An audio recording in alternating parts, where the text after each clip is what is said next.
Hey everybody, this is Rydo and we're back to Magic the Gathering Arena. Today is Wednesday, February 12th. We have an update and it probably shows a lack of focusing on the important stuff when the newest update updates ads on Magic and just puts out deals. This was a kind of huge update. They're going to have deals every day now, which, like, I can't really agree with that. Like, the new thing I have here is I see the store, and here actually is something I'd kind of like to have. Let me ask this question, though. If I were to get these fancy scars... no, I want to click this little question mark. And you can't click the question mark. So, trickery is abound. Like, I get it. Like, I kind of would like these skins for the lands. These look nice, but the thing I don't know here is, are these skins going to be playable for a very long time? Or are these skins going to potentially be banned when you're not using, when this expansion, this little logo here goes away? Or also, do these skins only work for lands that you would have from a certain expansion? I guess that really wouldn't change. Like, there's some weirdness here. Then you also have to get to the truth of the matter here. Like, $3, 3,000 gold is a lot. This is 1,500 gold. That's roughly paying, I would say, $16, $17 just for these fancy skins. That's asking definitely a lot. Here you have a pack of 5 skins for specific cards that you'll see a lot less than land for 1,600 gems, which A, I don't have, and B, is not really a good deal. And then here we have a collection of some black colored skins, which I guess would help me particularly since I play black cards. But I don't play any of these cards, so that's still not really a good deal. Here they now are labeling this as the great deal and the most popular deal. I don't think that there is much of a improvement. Like, I guess you're maybe getting 800 gems more compared to buying the $50 bundle, and I guess maybe you're getting, let's see, 400 gems more if you buy the versus the... No, you can't even really run that numbers because 20 doesn't just double into 50 in the same way that 50 doubles into 100. So they're hiding the way you would calculate that. There's no real sales on buying packs. Also, not really sure that there's a reason to buy packs. So This will refresh in 1 hour and 24 minutes, which is an odd time to decide to refresh because that's Central Time in the United States would be 11. So it's like noon Eastern or Pacific if I knew which direction to go. That's kind of a weird time to reset. And it's a little weird again because some of these cards are going to be banned quicker than others, and they're not really worth, like, none of the skins are really worth spending money on. This offer ends soon, they say. This actually would be one of the actual things that is kind of worth it because it's going to give you a bunch of cards that you could play in historic, and they're actual cards instead of skins, whereas everything else is just a skin. And there's no bundle, I guess, to buy the land. We still have yet to see any discount on the avatars, and I don't think we'll really see any of that. And we're having, I can't even tell what this is. It says Bitter Blossom Sleeve. I can't really zoom in on it. See, this is a cartoony goblin. This is just a gravestone with some ravens. This is a lynx, Egyptian cat. This is a woman with a third eye. I think this is a Hydra type dragon. It's called the Silver Overlord sleeve. Can't even really tell. All of these are particularly expensive, but they do cost gold, whereas it seems like they've kind of painted themselves into a corner where the other sleeves that were way more expensive now in comparison, like, they can't reduce the price or are unwilling to reduce the price because of it. Take a note of the comparison here. Also, you have 600 to 4,000 gold. 600 gems to 4,000 gold. That's a pretty big difference there. Let's see. We're halfway up Silver Tier 1, and we just need to do daily quests. And let's see if there's anything else to mention here. But meanwhile, there's no chat system between friends. A direct challenge and friend challenge is about it. They still haven't put in real people 8-person draft. They don't have any new play mode right now, and we kind of know that this draft is going to go away after 2 weeks,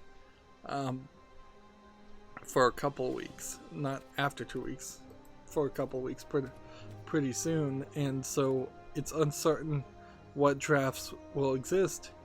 And I have this traditional draft entry, which I assume would work here. But maybe not. Maybe this literally only works for traditional draft.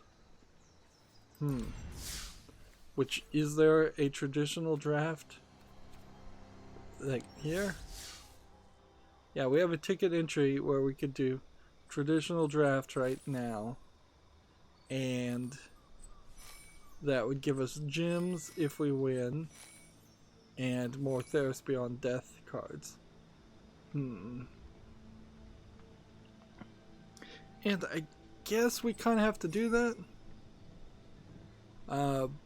So let's just start doing that. Okay. So as far as rare drafting at this point, I don't have to do too much of that because I pretty much have everything. But also I can't kind of avoid it if I want. So we have a 3.5 here that we're missing one copy of. Or we have a 3.0 that we have only one copy of, but I think this is the best because this is a 3.5 and we only have 2 copies of this, whereas this not quite as good, but we only have 1 copy of it. So let's start with that, and that puts us down a path towards blue. This is not particularly the greatest card, but I only have 1 copy of it. We still kind of are going to rare draft, but we're just kind of hoping that maybe we'll win. We're missing a copy of this. Okay, so as far as the blue cards, we have 4 copies of those. So then we could take this card, which is a 1.5 or 1.8 in a 3.5.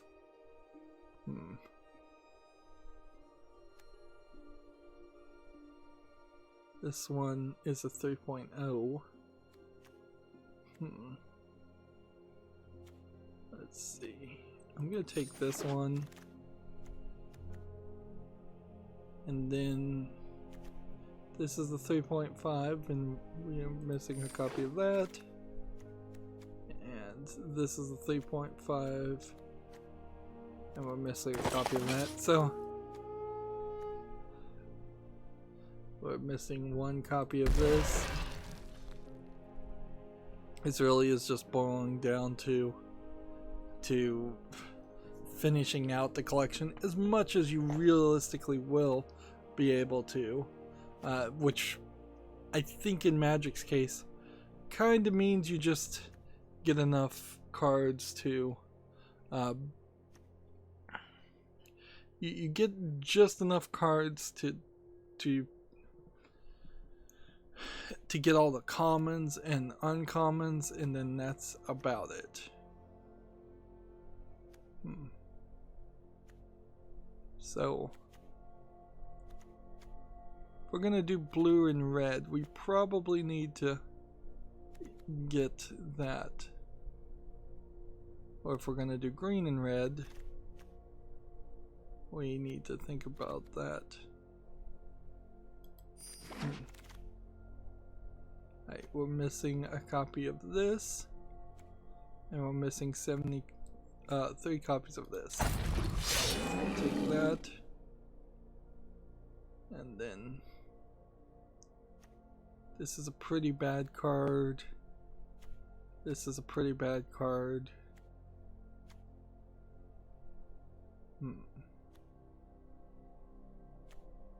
This is like the best card you can get is this one out of a bad selection. I guess what I can do here, my chat it was messed up, so there we go. Yeah, I'll just bring up the chat on YouTube and then I can watch it that way. But that does have some flaws. Okay, now this is a 2.0 and this is like the best card out of the selection. This is a 3.0 and that's the best out of the selection. And then both of these are pretty bad.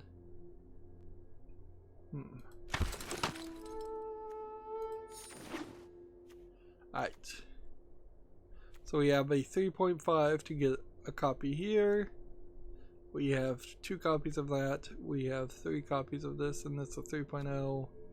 We have, I believe that says either a 6, which would be crazy, or a 4.0. So I think I should get this. Like, it would be really silly if it turns out that the best option to get is always just the first card. And so all you have to do is just pick the first card always.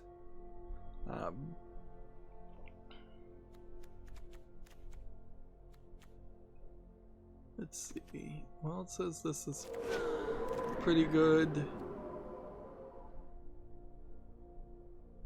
This would be another blue-red combo. I already have 4 copies of it though, so I don't know if I want to do that. Like actively making the wrong choice. This one's not bad, so I'll take that. And let's see, this is a 2.5 and we only have 1 copy. I mean, it kind of becomes fairly obvious why this apparently is terrible. It starts to become fairly obvious why we don't have so many copies of these cards. It's because they are just garbage cards. And there's a decent chance that this will be the last of the last of the just drawings of drafts that we do for this expansion. I think there's a decent argument to be made that we've gone as far as we can rare drafting, and it's not like I'm really learning a lot doing these drafts.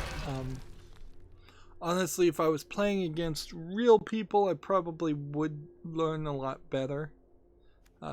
But because I'm just playing against random people, this is a bad card, but I'm missing one. This is a better card, but it's white, so I wouldn't play it.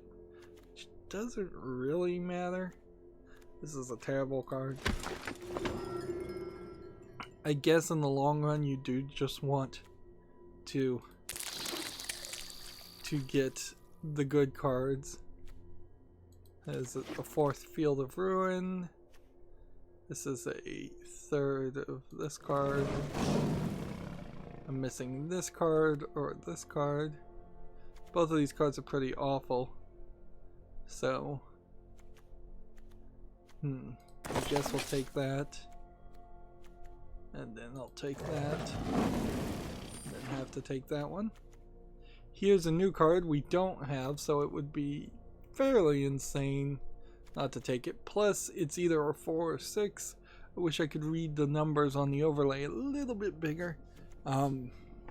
Maybe there's some way to configure that and make it larger. But also, the real solution I need to do is, I don't have this card either, so I'm gonna take it.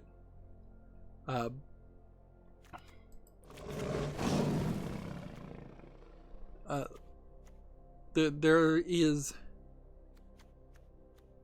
like, I need to get a second monitor. That's what I need to do. Just have a monitor closer to me than a TV that's 10 feet across the room. Like, that works for most games. Like, when I'm playing something like Snake Pass, that's not a problem. There's not, the text is nice and big. It's a game designed for playing on that couch, laid back experience. I oddly don't have a copy of this. It's a pretty awful card at, I think, a 0.05, but you know, I'll just take it anyways.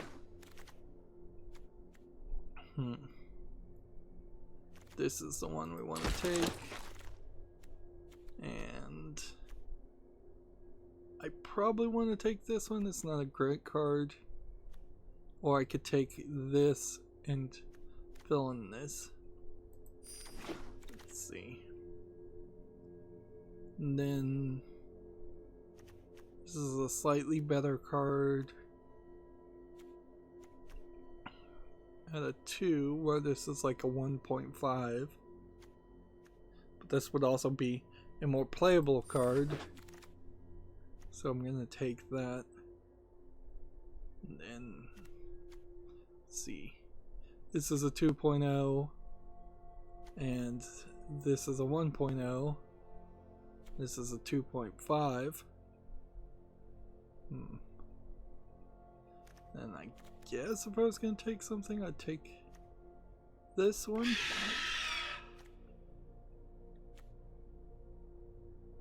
This is a pretty awful card, so let's take this one. Alright, we're missing one of these, which is, I think, a little bit better than that. And then this is the one we're missing, so we'll take that. And then it becomes down to this. The mirror shield actually seemed like it's labeled as a pretty awful card, but I feel like it's actually a little bit more valuable. So I'm gonna take it. So let's see if we can do this. We have 7 white, 4 black, 12 green, 12 red, 9 blue. Alright, so if we just assume that we're going to get rid of the white and black, I think we can pretty easily make that assumption. Let's see.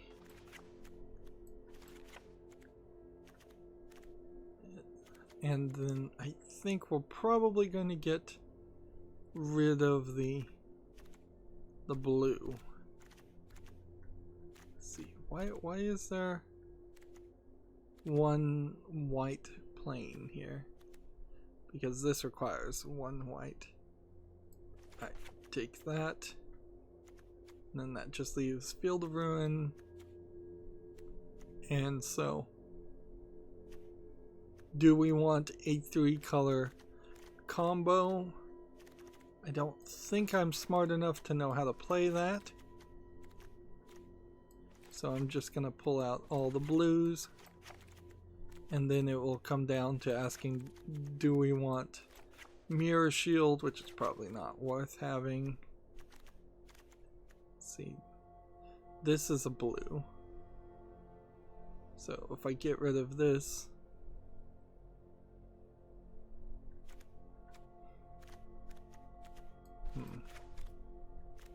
I think that's probably the only blue. Yeah.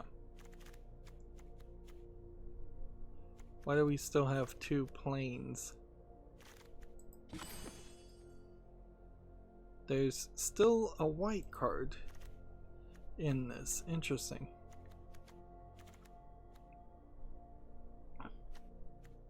This is a white card. Alright. So that brings us down to 39. And I don't think that there's something I'd want to bring in here. If I could bring in my other cards, then sure, I might bring in the spinning wheel and then bring in something like this. I don't think there's any way to double your cards that you drafted. You have to play with the draft cards, yeah. So then we just need to, I guess, look and see that it's a break-even movement. So just go with 1 extra mountain and you'll have 40 cards. And we're just gonna have to play with what we've got and see how this goes.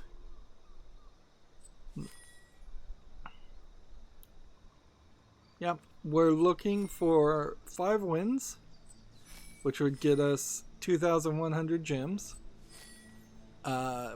Minimum, we want to get 3 wins before 2 losses, which, ooh, this could end very quickly. So we're hoping that the bots we're playing against are going to be particularly stupid today. But yeah, 2,100 gems still wouldn't give me enough gems for the next mastery season, which we still are 2 months plus away from that happening, so there's still plenty of other opportunities to get gems, but it is going to be somewhat difficult. Why do I have to wait for a bot? That's a question, certainly. Alright, do we have what we want? Creates a token with the creature can't block. This would be 1 mana. Can't attack unless you control another creature with 4 or greater. When this enters the field, search your library for a basic land and put it on the field. +0, +2. This is not going to be a great starting hand, but I don't think I want a mulligan.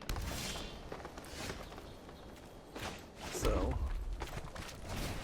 let's do this.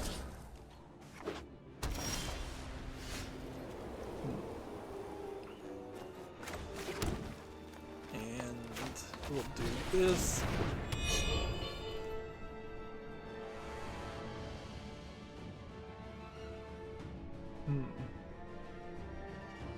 Like, this ability, even if I could equip it onto this guy, I don't think would help. Because this can't block.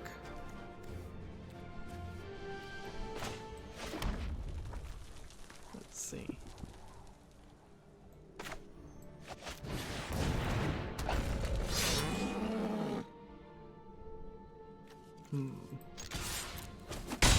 So we've got this character that can't attack now.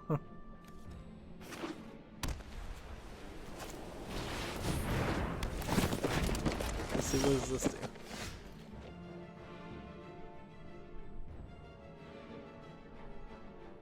Let's see. Well, we play this.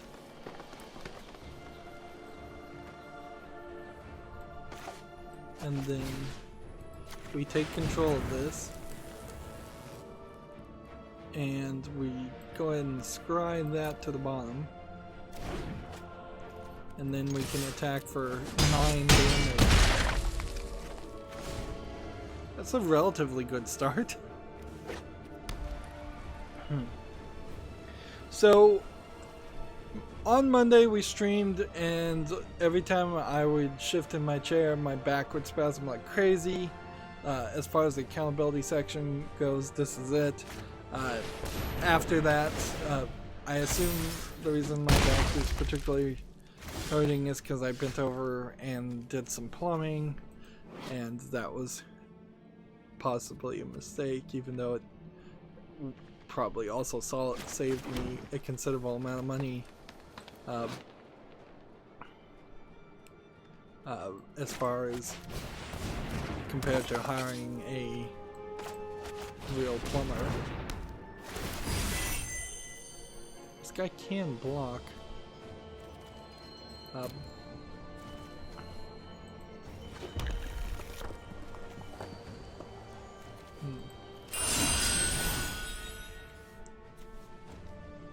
see. I guess I should attack here. This is getting buffed up. So after the stream on Monday, which I probably should have ended a little bit earlier than I did, I spent the past 2 days basically lying in bed trying to heal. It's going to take a lot longer than that, almost certainly, but one thing I guess to take away from that is I didn't really do anything. I did work on my server, which is just this constant, like, is it going to work, is it not going to work situation. Is it going to find a way to... Let's see. This one would sacrifice. This one would give it the ability to block.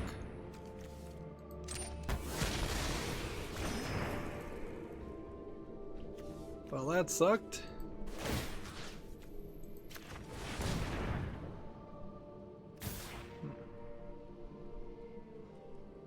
And I guess we can play this at this point.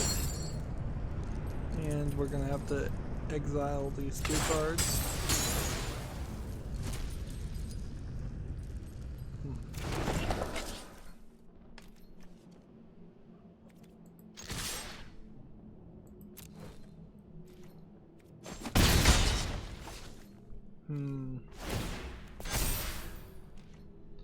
Yeah, but this is just getting beefed up, and so I'm first to 2 losses, very possibly right here.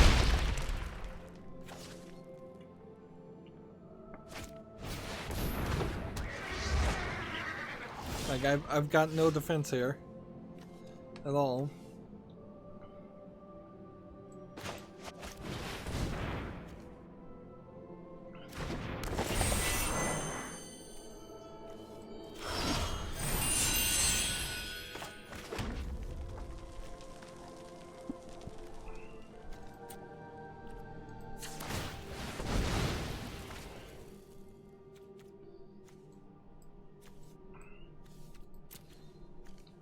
So scrying not really gonna help.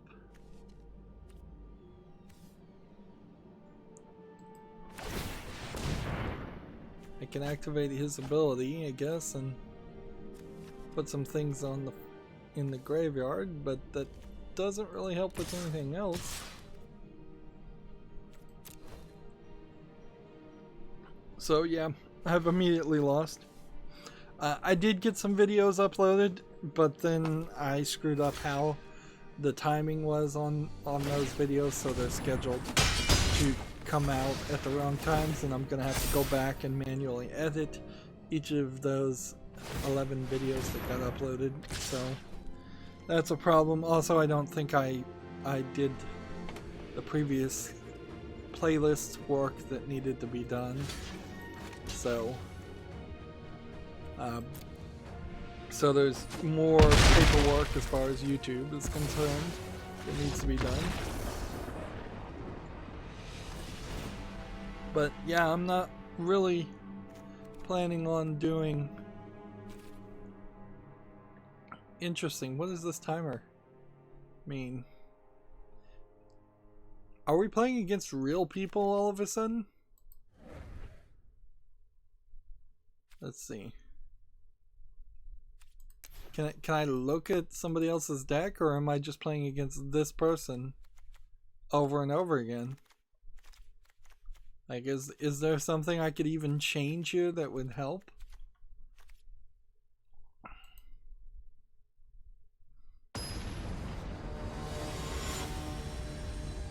No, I think I am just playing against this one person multiple times. Play first or draw first? I think I need to play first. And as stupid as this sounds, let's see. Do I want to keep this hand with this much land missing?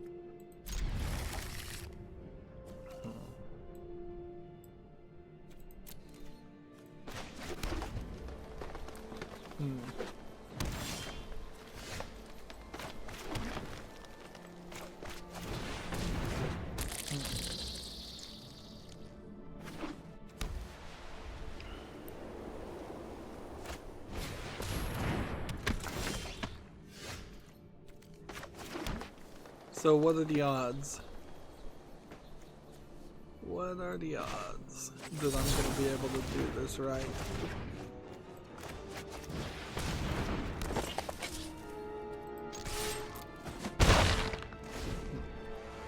And win here.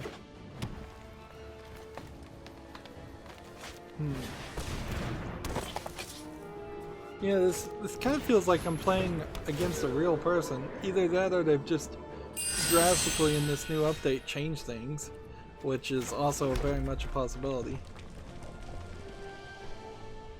Let's see. Haste. Alright, we'll take haste. And then we'll attack here, here, and here.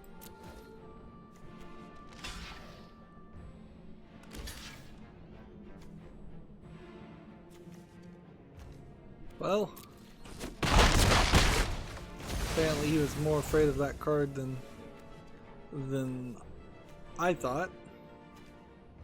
Which, that card certainly would have been somewhat useful. So yeah, anyways, there's with problems. I'm probably not going to get very far as getting things done. So we probably should just start covering the news, of which we have a decent amount.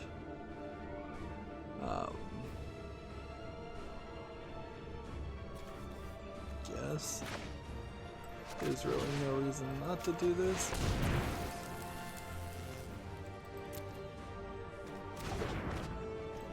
Do this.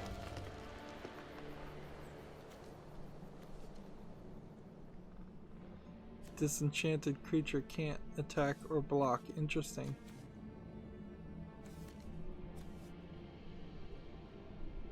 Let's see. Well,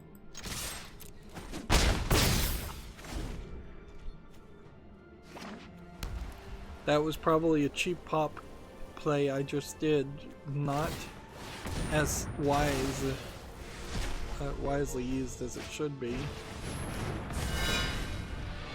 So yeah, we'll just cover the news and then I pretty much need to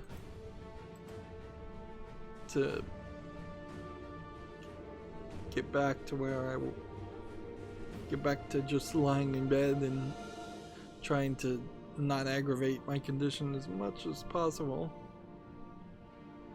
It's incredibly frustrating, and I imagine this is true for a lot of people when you try to do something and your body just decides no, you can't do that, or you're gonna pay so much in pain or actual damage to your body to do something very basic.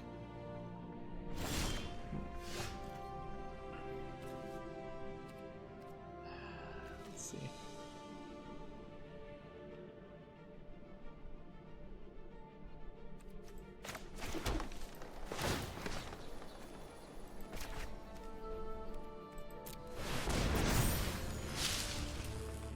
So now we have a 1/1 land,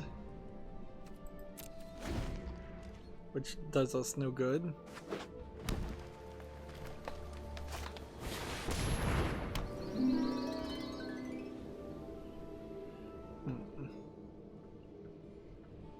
So yeah, I guess we just should cover the news and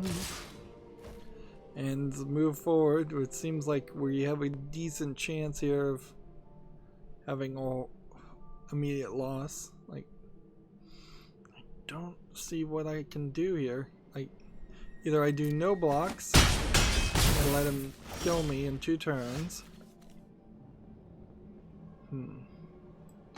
or I do some blocks and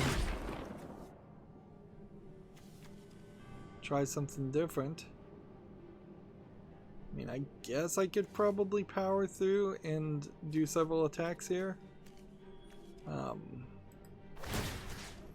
Like, it wouldn't really kill me to bring that on the field, but then that kind of doesn't do anything. Why is that, like, why is that tapped?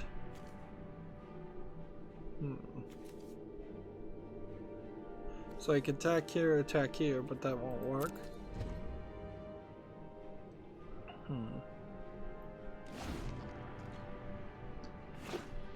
Inherently, this is what I have a problem with drafts, is that there's just no logic in it until you are really, really deep into Magic.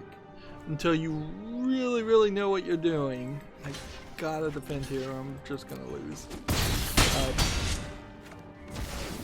You're just gonna rare draft. You're just gonna get cards that you want in your collection. You're at best going to do a 1 or 2 color mana deck build, and you're still going to lose pretty effectively in the first effort.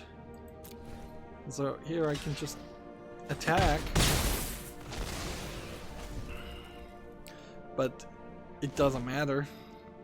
This guy was gonna attack with his flying and win.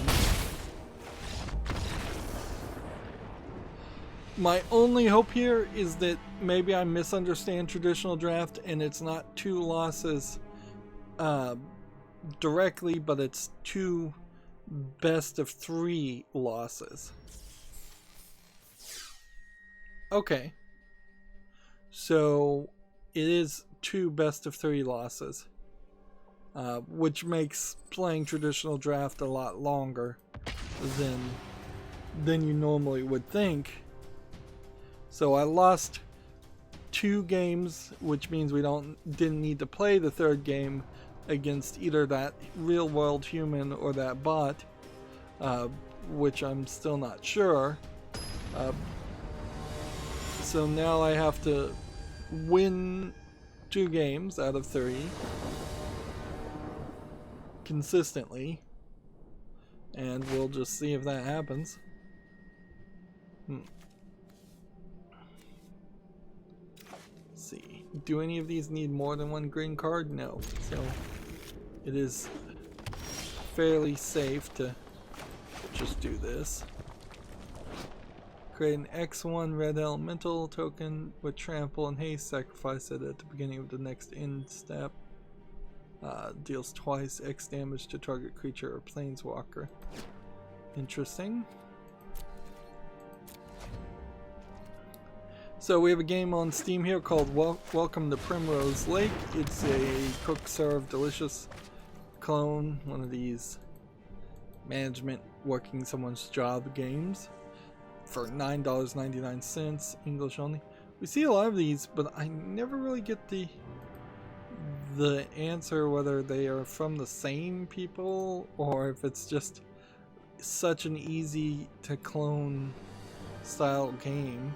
See, this publisher seems to really have a lot of these cell phone style games. Alright. We need to play this. And then we can put this on the field.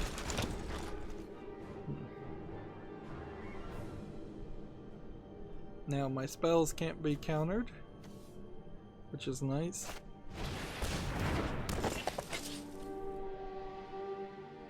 Draw a card and give it +1.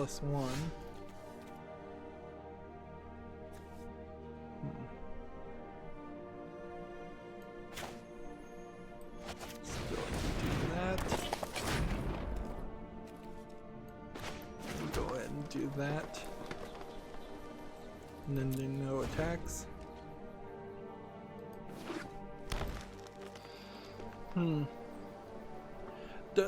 The cook serve delicious style of games on Steam are something that, if Steam and Valve were going to be a lot more proactive about curating, I could see an argument made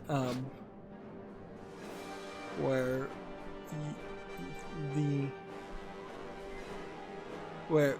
it's not really a realistic game that like, it's not a AAA game, it's not a AA game, it's a cell phone game that barely would even qualify as a single A game.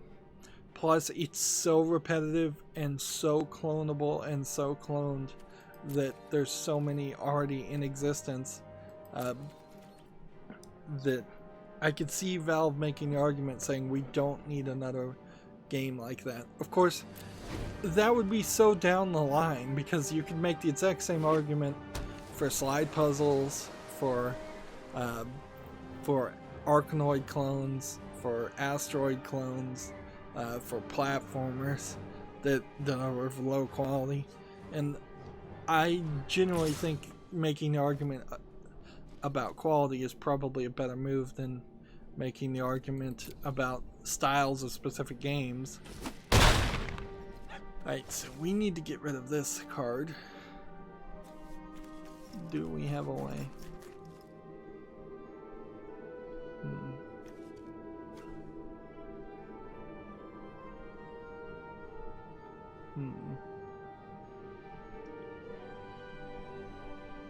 Like, I could attack next turn with this.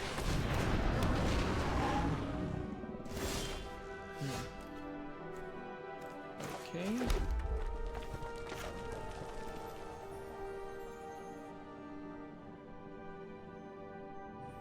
So if I take this, untap it, gain haste.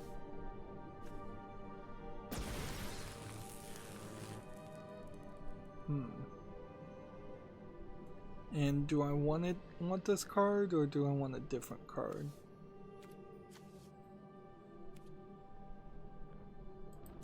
I'll hold on to that card.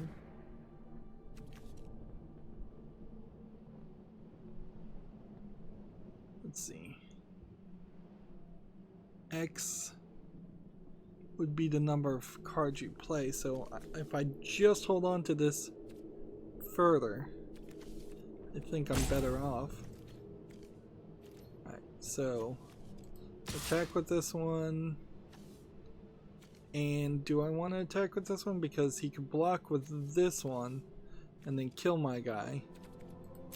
So I think I'm best just attacking here, and so it's up to him.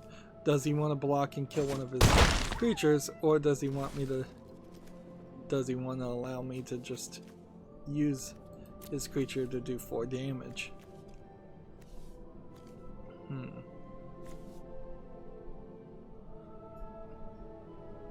Yes, I think the quality argument is a better argument than the quantity of certain types of games, because it becomes an arbitrary argument. If 100 years from now there was 100 Portal clones, that would still only be 1 Portal clone per year. Although in all fairness, Cook Serve Delicious clones come out probably on a monthly basis, so you get at least 12 of them a year, it seems like.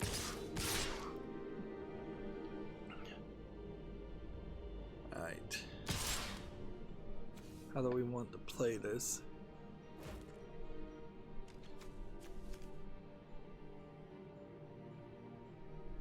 Yeah, I can block this,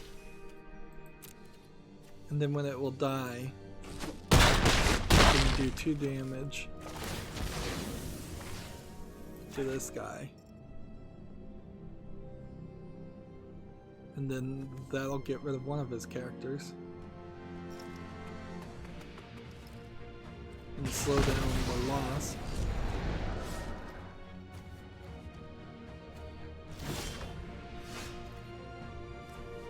Okay. Put this on the field.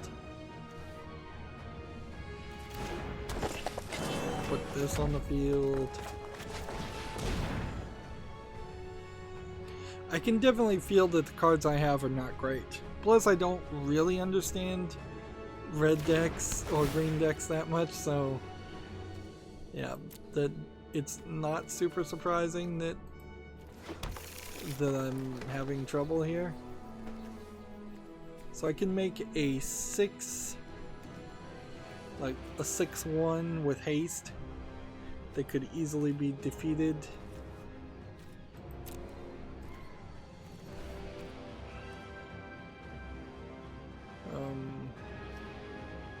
If I attack here, he could probably block, or he could just let it happen and then we could block here and then that would not really do anything. So there's kind of no reason to attack. Moving on, we have a game on Steam called the Puzzle Box Society, which looks like it's kind of a half effort of a Unity puzzle game. But looking at the exact puzzles, it doesn't seem like it has enough polish. And then looking in the open world sections, it doesn't seem like there's really too much there either. It seems like you're going to walk around a 3D environment to find basically 2D puzzles, which we've seen that happen before. There's $14.99, which is too expensive, and it's English and Korean. Let's see. +1, +0.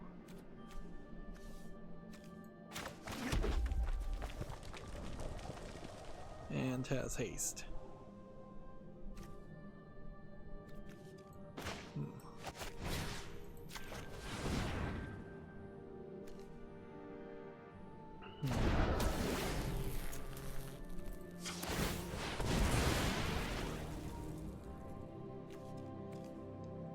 Let's see. That wouldn't help me, that wouldn't help me.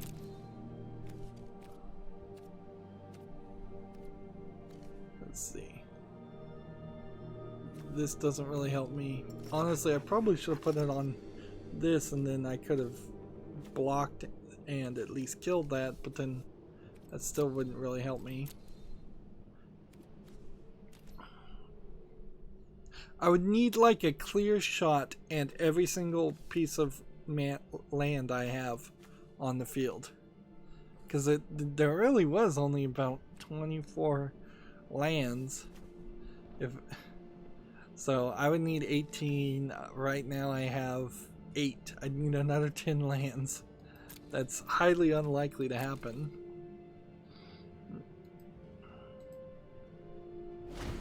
Let's see.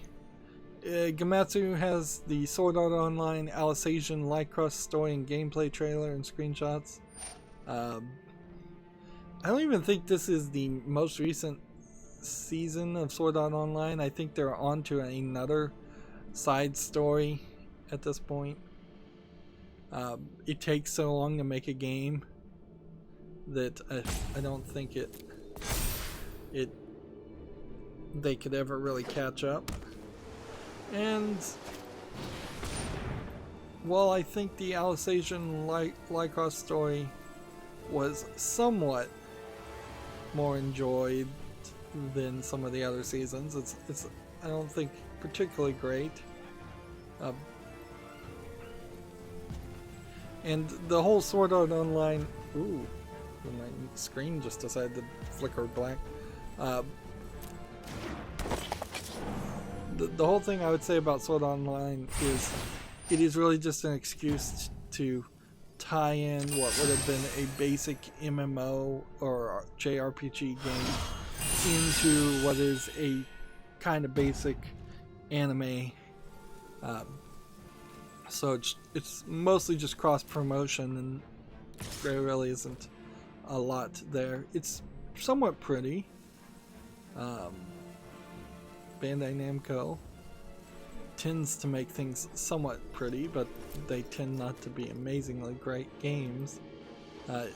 If anything, I wish Bandai Namco was a lot more successful with their anime style, anime spin-off games, because there would be something there to talk about then. Alright, well,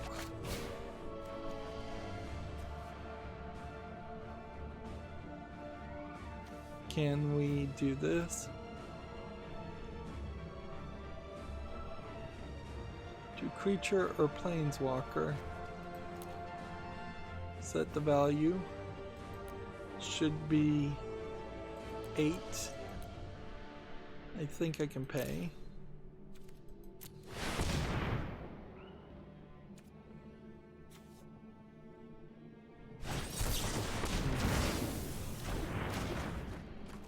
And he just canceled it. Not that that was even going to be a real struggling point. Is there anything I can do with my deck? Like, at all? No, because here's where it really proves I don't have a clue what I'm doing. Is you probably in a draft kind of need 4 out of the 6 colors, or 4 out of 5, or maybe 3 out of 5 of the colors, just so in the second game when you do best out of 3 I could make an entirely different deck and play it. But I don't have the cards for that. No way.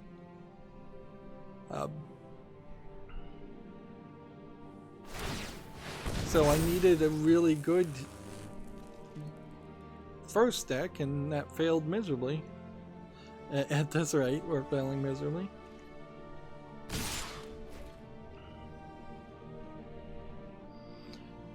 Let's just sit here for a second. I wanna think here. If we're playing against bots, then the timer should never pop up. So let's just cover a story and see if the timer pops up. That'll tell us. Gamatsu has an article here for PC. Dreadout 2 launches February 20th. Survival horror sequel gets a release date. I guess I've heard of Dreadout 1, but I don't particularly recall. This looks like it actually is one of those Asian survival horror games that's pretty decently animated. It does suffer a little bit from dark screenshot syndrome, and I won't deny that the graphics look like they might be a generation behind as far as the number of polygons, but that looks good. Alright, well, the timer did start and I didn't do anything, and then I lost miserably. So how many cards do we have here?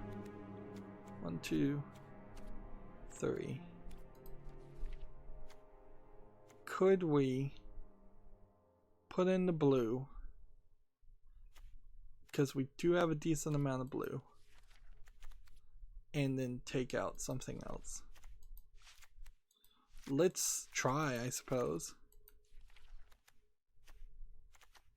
Blue, blue, blue, blue, blue.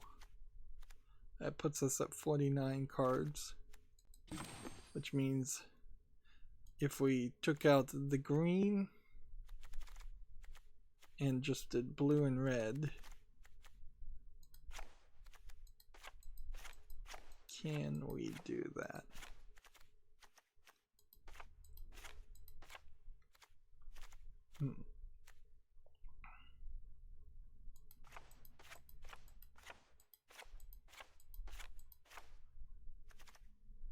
Let's see. Land, land, land. Where's land? Over here?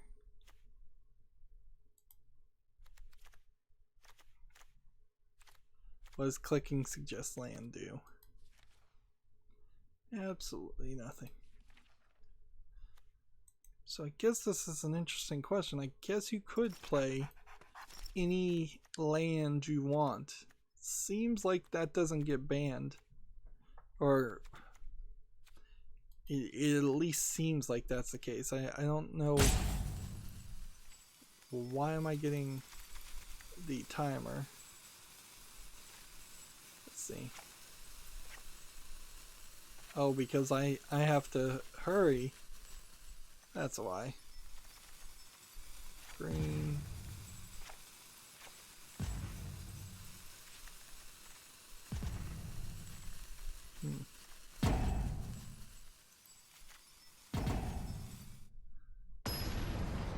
So did I get any changes done, or did I just run out of time and have to play with my old deck? You know what? I'll draw first. No, I didn't get any changes locked in. Alright, well that's a kick in the balls too. So they don't really give you enough time to make changes. Playing against bots, it seems. Although maybe not.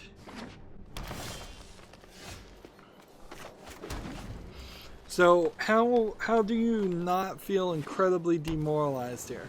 Like you're 3 losses straight into a draft where you are going to lose the game directly in this next loss. The one thing that you thought could have saved the day would have been to change up the deck, and I wasn't given enough time to do that.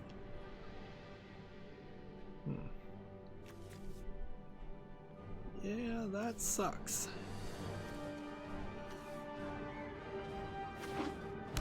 So unless this guy just plays horribly, and then I survive and win, but then I'd also have to win the next game, so I'm gonna have to move incredibly fast in the next move. Let's see. What are we doing? Exile up to 2 cards from the opponent's graveyard. Alright, well, I don't see a problem with that. And play this. And then it can block with this. It can block, it just can't attack.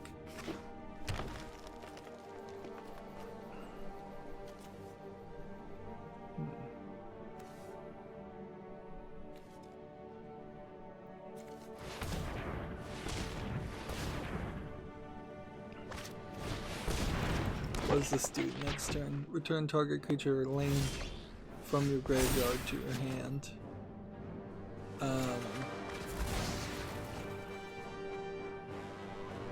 Well, I just randomly clicked something there, but I think that probably was the right move anyways. So I will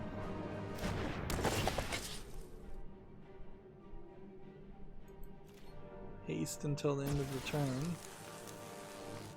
but then no attacks because he could just defend with these two and defeat me.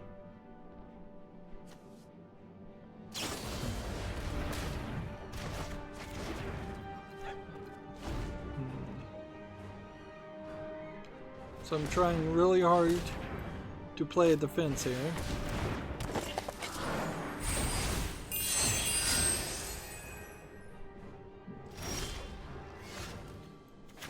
Put this on the field. Kind of think this still needs to be on the field.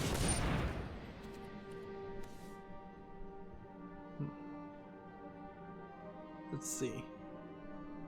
Target enchantment on the bottom of its owner's library. Is an enchantment somehow a...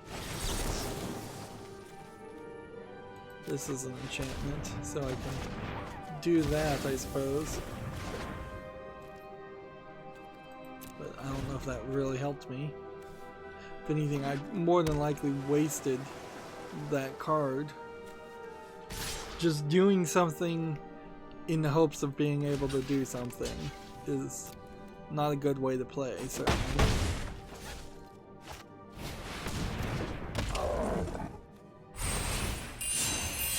Seriously? Oh, this is a nightmare. Is there any way?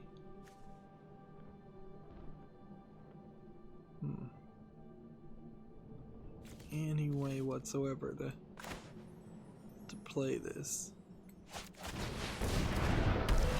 and not lose in the next 2 turns.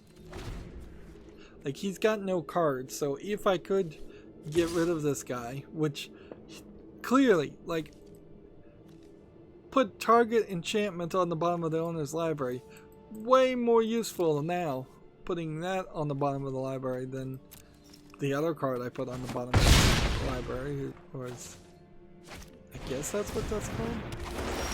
Are they called? Are decks libraries? Interesting.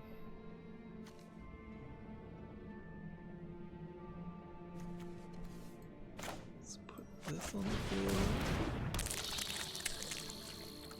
And then let's put this on the field. And then just do no attacks. I guess I could do this a couple turns.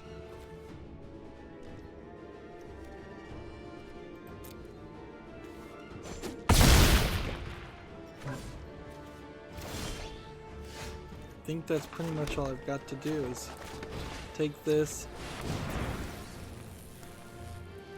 Let's see. And we'll try and scry. Then we'll attack with this one, and don't know if we want to attack with that one this turn.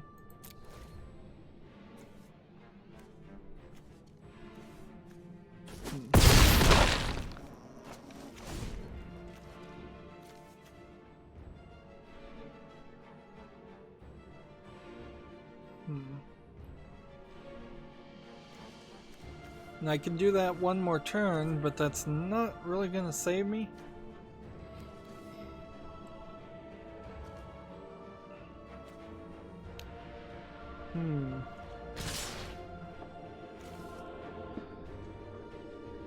Let's see.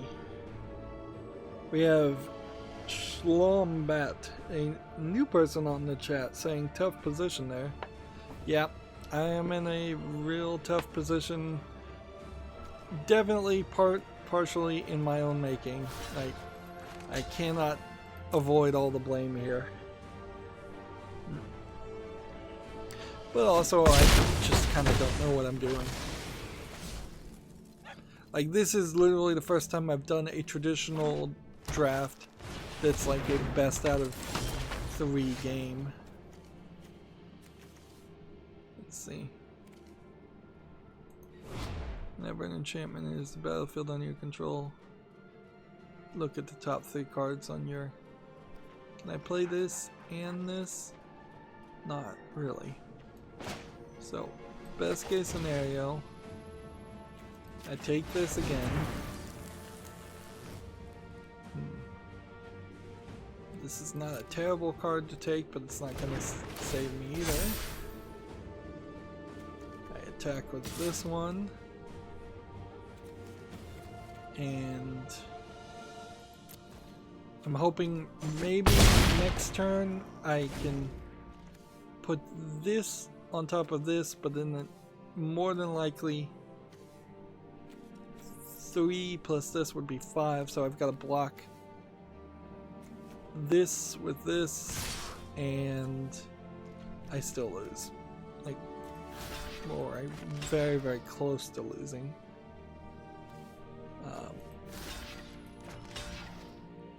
Like, I can do this, and that'll do 3 damage.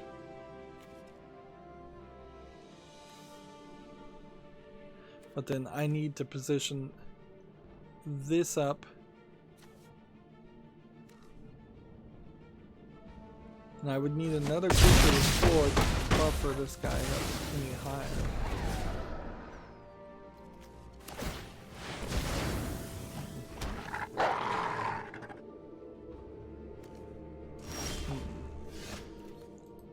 So I can put that there. And probably isn't the wrong move, but I've got to figure out some way to not take 2 damage when he can just attack with everything.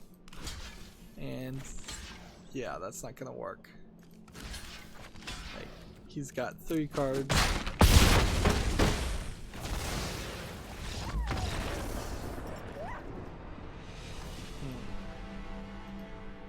I desperately need to stop rare drafting.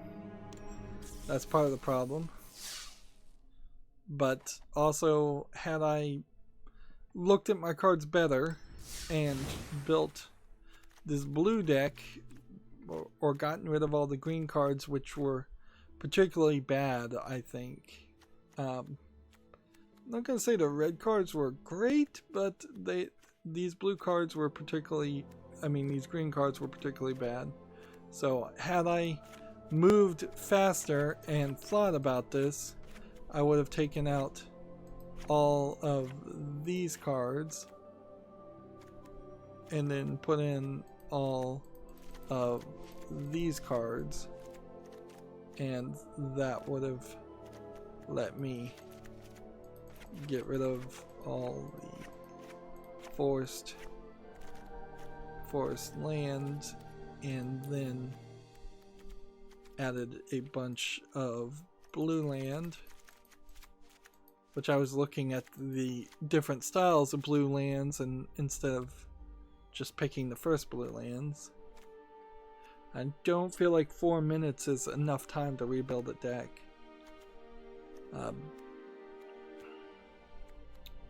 But yeah, I think this deck would have been a lot more successful had I started with this, and I just didn't really look at it or think about it, and in all honesty, probably not much more successful.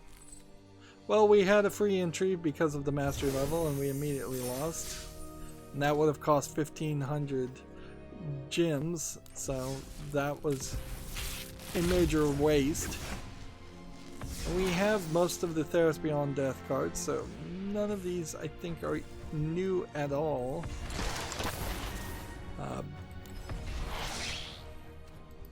If we look at the collection here, we're either getting the fourth or third copy of things.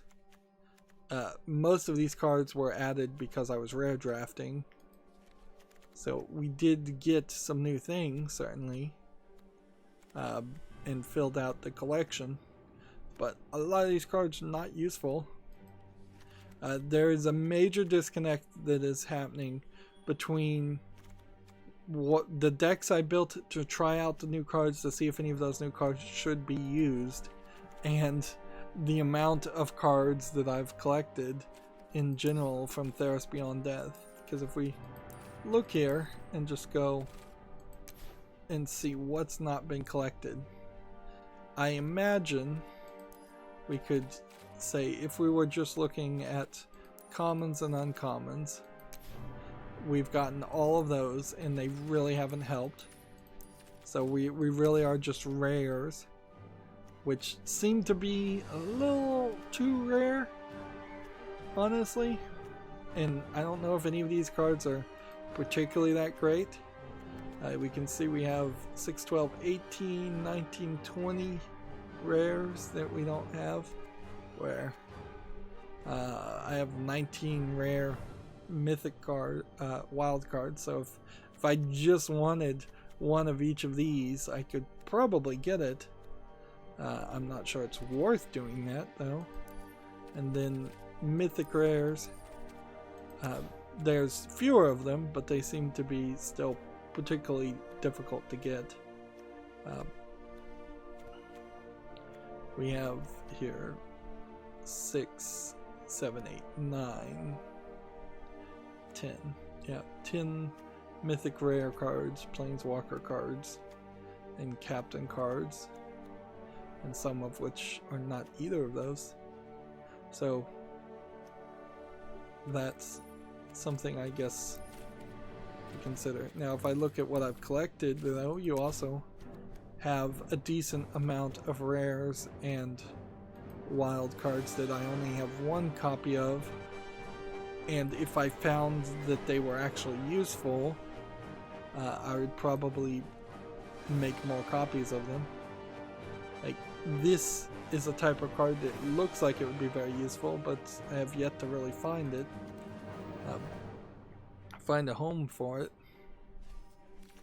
So yeah, there's not a lot of motivation on that information to keep on trying to play drafts and get more cards. I if anything, I kind of just think I should save up gems for the next mastery of the next expansion, save up gold for the next expansion, and drafts of certain sorts. We'll have to do one draft each month just to get bronze tier in limited rank, but I'm not doing anywhere successful.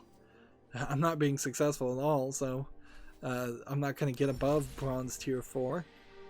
And then each of these new decks were single color collections of cards, and I've yet to fully decide on anything. If anything, I should look at this green collection and decide if I need this deck anymore, because I did do a modification of Force Might and it actually does seem like it's doing decent. So this one really should be named Force Might 1.2.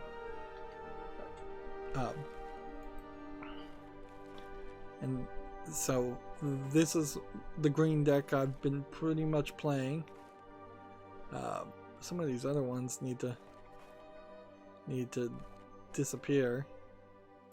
Like this one's probably the favorite, and Out for Blood is the favorite.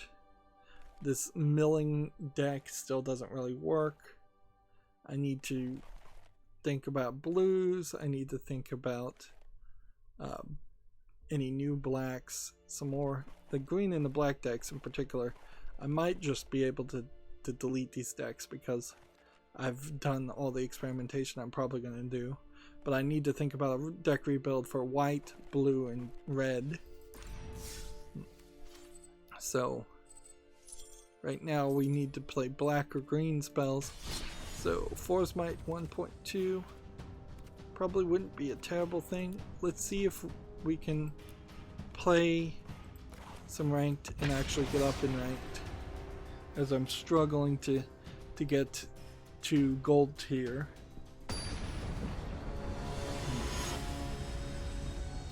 Let's see. Schlumbat's been talking in the chat. He said a while ago, limited is a tough format to be successful in. I know people are successful, but it's part luck and part skill.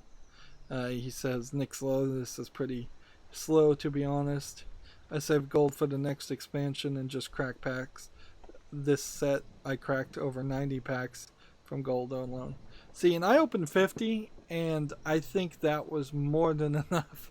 Honestly, I'm gonna be a little bit more cautious next expansion and have a pack opening video of, I think, just 40, not 40. Yeah, that's where I think I'm gonna go with that.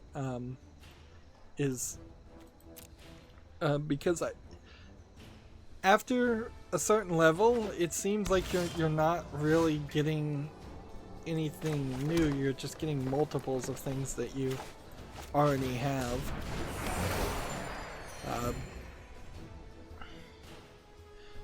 But I also would argue that as bad as drafts are, and I would say due to special drafts where it's 3 losses and you're out, instead of a traditional draft where it's 2 best out of 3 losses and you're out. I may be screwed here. If I can't draw another land, I very possibly won't be able to go any further. I should have mulliganed a second time. That would have been dangerous. But yeah, he's gonna just have a mana advantage so far ahead of me. But I do like the idea of drafts somewhat.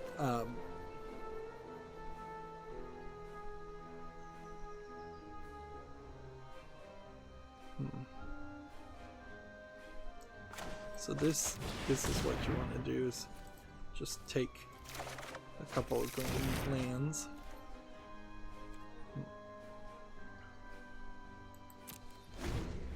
Yeah, I feel like drafting just a rare draft, and maybe you'll win. You get another pack at that point, and you maybe win some gems.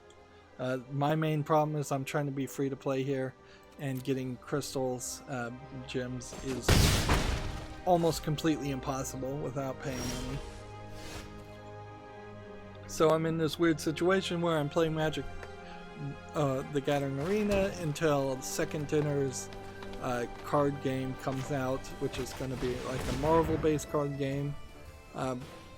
So I really only want to be free to play on this. I don't want to spend money. I've already spent some money on this, like in a welcome bundle, but I don't want to every even 3 months have to pay $10 to $20 just to get the mastery things, which the mastery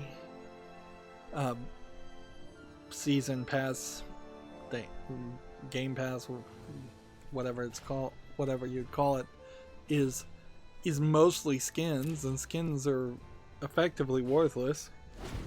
And Magic has always been greedy. Well, before it was a digital, they had a digital version, but they are certainly going over and over again, adding more and more ways to try and get milk Magic players, when really I feel like if Magic Arena were to really succeed, it should open itself up to a new type of player, not the old generation of Magic players who spend potentially 8 to 12 hours a day playing Magic and spend...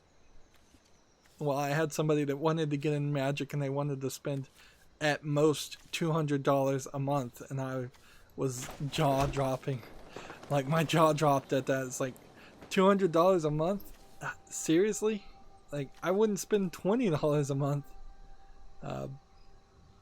Let's see. What does this do? Fights a creature. You don't. And it's indestructible.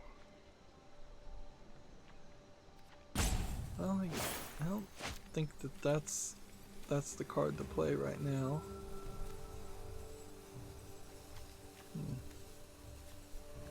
Let's see. I think you do Gift of Paradise. And then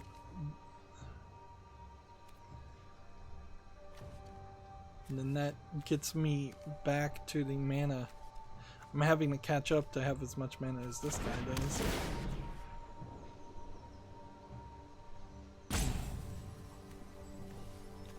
Okay, this now would add 2 mana, which lets me play this.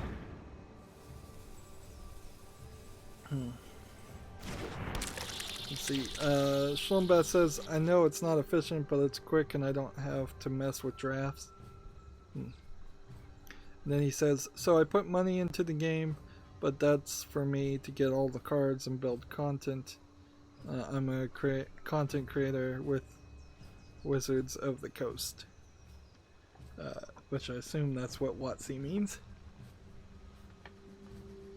Well, I would then argue a very, very valid question.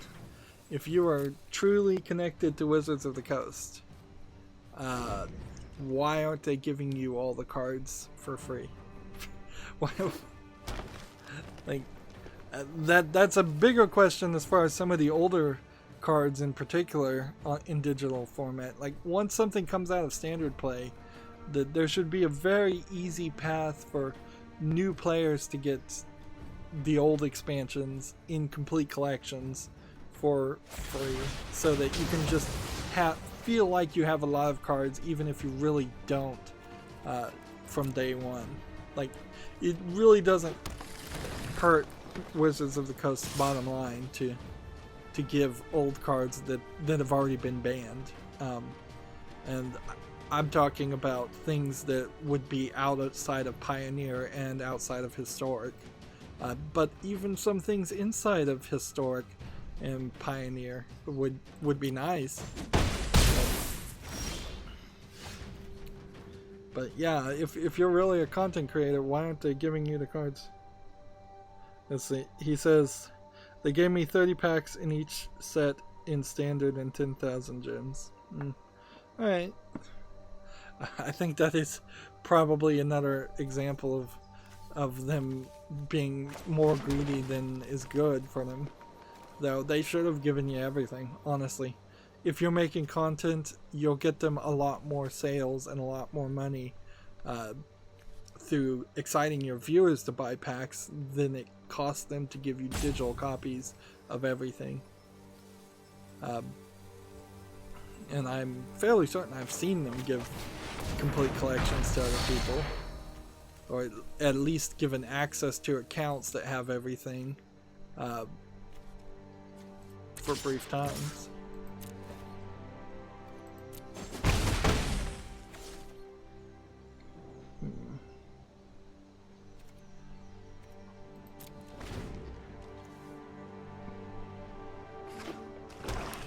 Moving on, we have an article here from TechRaptor. Stone Shard is promising, but too brutal for its own good. I believe this is another... No, it's not a collectible card game. I thought it was, but I guess it just sounds too much like Hearthstone. But it honestly looks like it kind of has a Diablo menu bar, but then is more of a roguelike top-down game than Diablo ever was. Diablo had a lot more clicking and mouse controls that was kind of groundbreaking when it first came out, Diablo 1. Whereas before, things were mostly controlled by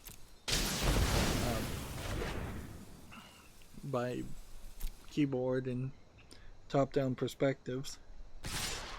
Yeah. Let's see. Let's see. Shlombat said, yeah, so I do get that access as well. It's an early access part of being a content creator, but the account is only accessible for a short period of time. Oh, is that how it works? Yep. Well, I can tell you, after playing Hearthstone for nearly 5 years, I don't think I'd want to commit solely to any one collectible card game to the level that I think anybody would sponsor me. Plus, I don't have enough viewers on my YouTube channel and enough subscribers. But there's certainly... Let's just do this. I'm gonna kill one of these guys. Like, because when I play the collectible card games, I'm using it as something that I can definitely not pay 100% attention to, so that I can talk about video game news and talk about the games that have come out on Steam and things like that. So I can pop over here and show off things. And in comparison to Hearthstone, Magic is a little bit more difficult, unfortunately, to do that. You do have to pay a little bit more attention. Hearthstone's a little bit easier to understand. I think, knowing that Magic the Gathering was like the original, there's some things that could be improved as a new gameplay style. Like, personally, I think if they took all the land out and made a second deck that was 15 cards of just land, and every turn you turned one land into the fields, and that then would be like a 35 card deck, minimum of actual cards that you draw at least one spell, creature, enchantment, whatever. Anything that's a non-land, you get at least one of those each turn. That way, that eliminates a lot of the mana screwing and the mana locking problem that happens a lot of times. There's something that could be retroactively added to digital that's a lot easier than could be added to playing paper Magic, in the fact that every other game I've ever seen in collectible cardness, you don't have toughness as far as a metric of the character. Instead, you have health. Or even if you were going to use a Yu-Gi-Oh conceit of having characters in defense position and dying a lot of times just because they are in defense position, face down, things like that, I think would be helpful, because the toughness causes a lot of slowdown from what I can tell. You can easily have one character on the field that is just super tough, and he can block 5, 10, 20 lower attack creatures on the field, and it just becomes a real slow down experience. And Magic is slower than Hearthstone, and I felt like Hearthstone was too slow. Well, this will be interesting. Let's see if we can attack and see which one he'll block with. And then we'll see how many of these we can play. Well, I guess I don't have to play any more, do I? So we'll just put one here.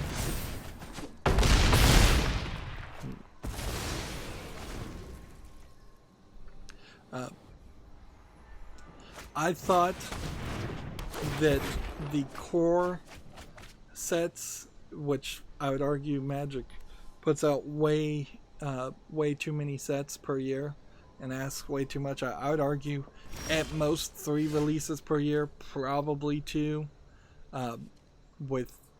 Or you could do 3, but 1 should be a core set. But my understanding of core sets was that they were supposed to be reprints of good cards that aren't going to really ruin the metagame and the balance. So they can just always be in Magic and people can be familiar with it.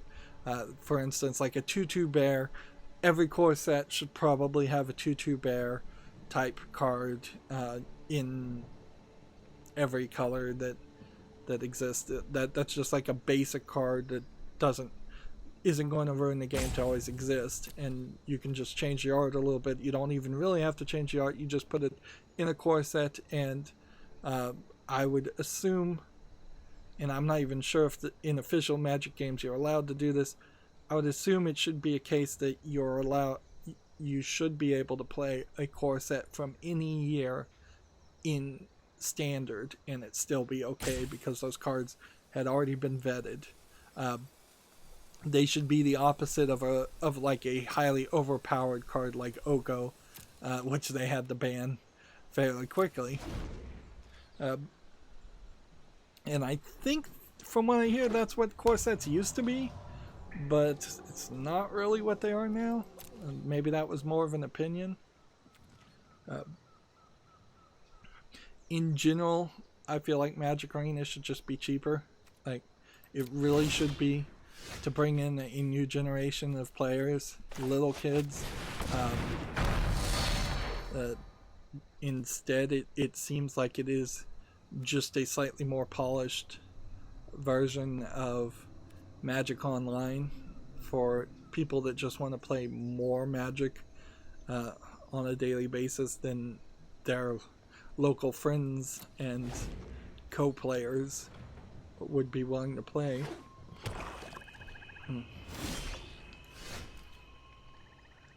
But yeah,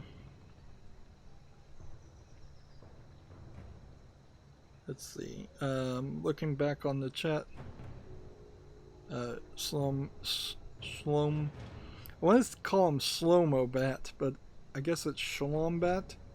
I guess it's like a wombat reference more than anything else. I'm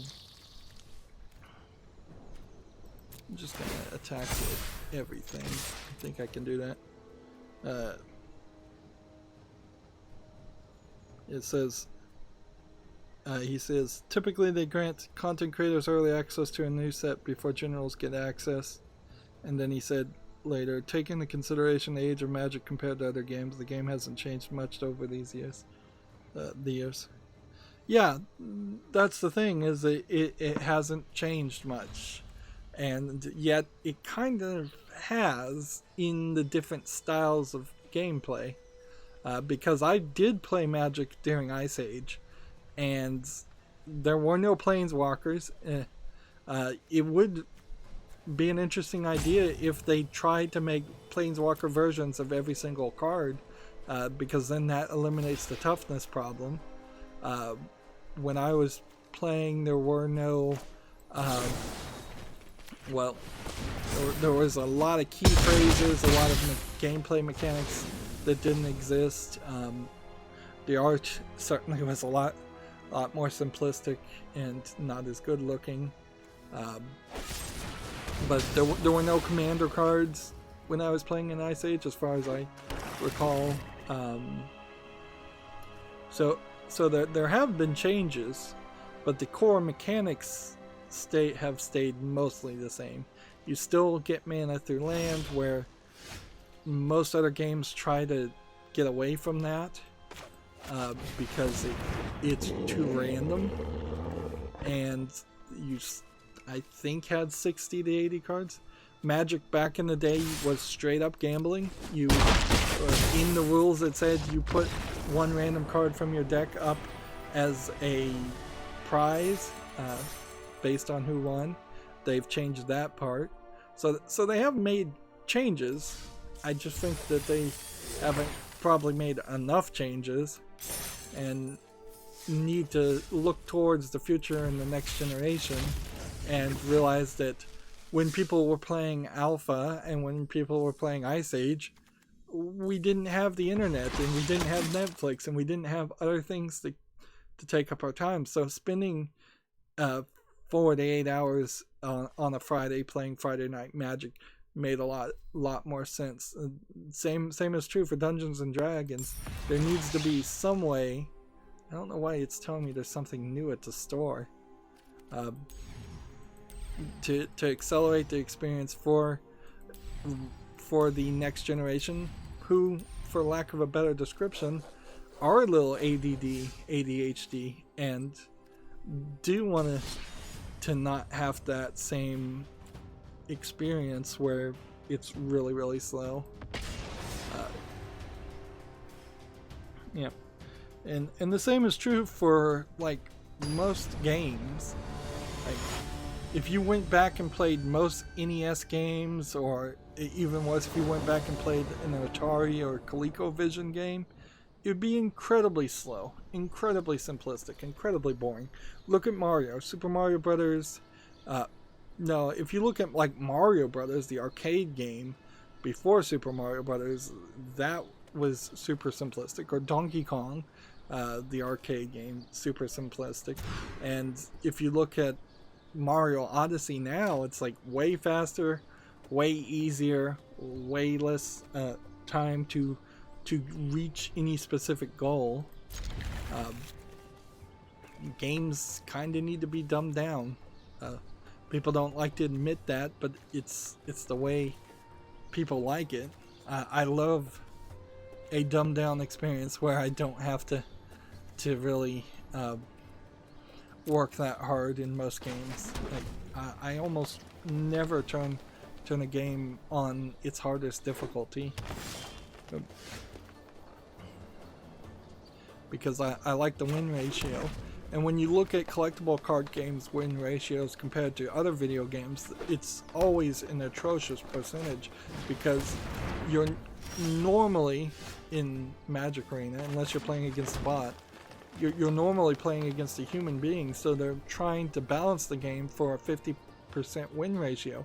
Whereas if you're playing a single player story based game, first person shooter or whatever, you kind of have a 90, maybe 100% win ratio. Like, if you get shot, a lot of times you don't die. If you die, you respawn at a checkpoint. Those tiny little failures are so easily overlooked that most people won't even realize them as a loss. Whereas if you lose in Magic, you know you lost, because it's very final, no way to undo it, and you really can't get around that too much. But it definitely isn't amazingly great feeling.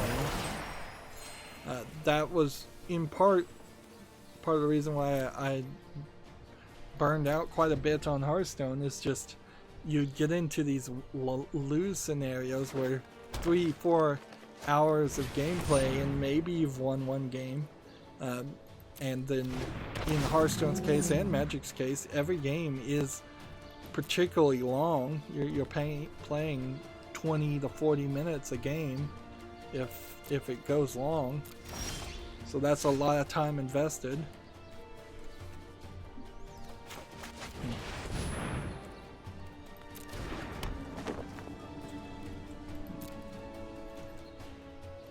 Let's see.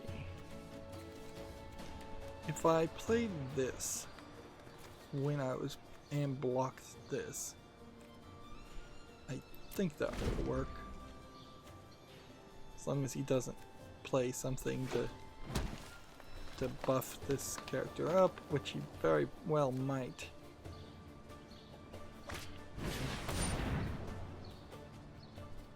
Let's see. Alright, moving on with the video game news.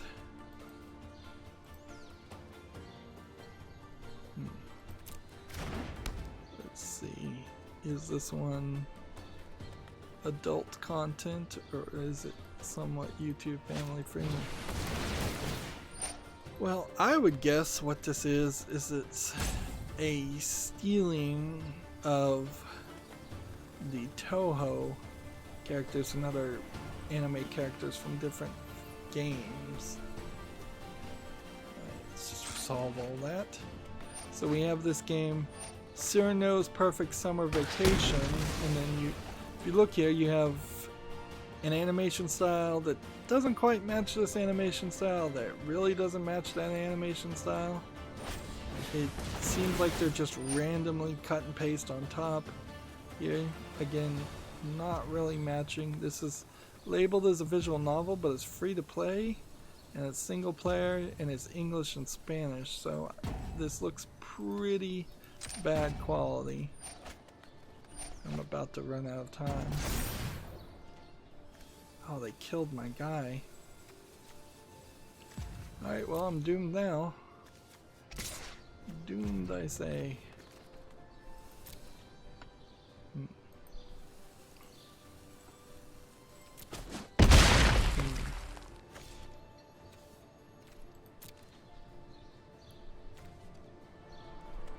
I need this on the field, and then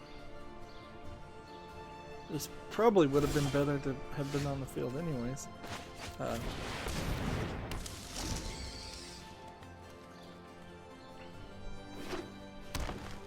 see.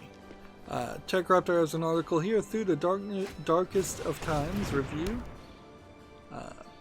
Let's see what they have to say about it. Looks like it's kind of a strategy game with a kind of unique thing. Apparently it's set in World War II. It's playing as Jewish people during Hitler. Let's see. It says, Through the Darkest Time takes place back in 1933 as Hitler starts to rule over Germany. Your underground resistance group is everything you have to fight against them. Once you can accept the occasional glitch mission and language mistake, it's a journey down history that you will never forget. 7.5. This seems like it might be selling itself on some controversy, and I guess there's a question to be had as far as, do you really want to play a game where, while there were many resistance cells during World War II, none of them had an overwhelming success that turned the tide of war? There's like no great story there that I know of, and people certainly would have loved to talk about an underdog story if that was the case. The many resistance cells almost certainly did severely hamper the success of Nazi Germany, but it was each individual cell doing some small part. The game's pros are that it has a gripping story, a unique art style, and historically accurate in the tiniest of details. Cons are repetitive activities and wording and spelling mistakes. It is also certainly a dark subject matter, so I'm not sure how many people want to have that form of edutainment thrust upon them.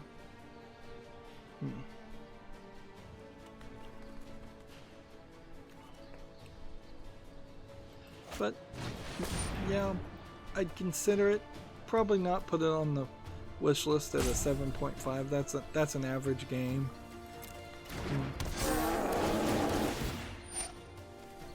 Okay. In a weird way, YouTube does not even like to promote historical based things anyways, particularly when you're talking World War II, because there's so many people putting out fake history and fake stories on YouTube about World War II. So it probably wouldn't be too good as a YouTuber to cover a game like that.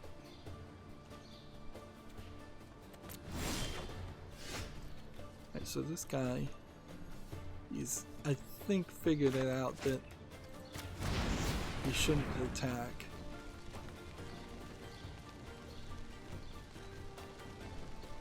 Or he's just waiting.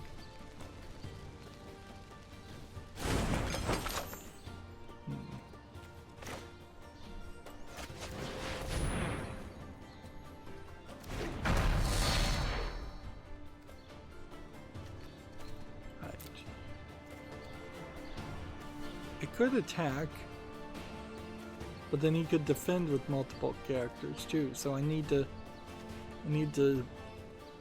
clear off the thing. It's kind of a weird balance between the combination and the number of creatures you have versus the amount of toughness and attack you have, or power.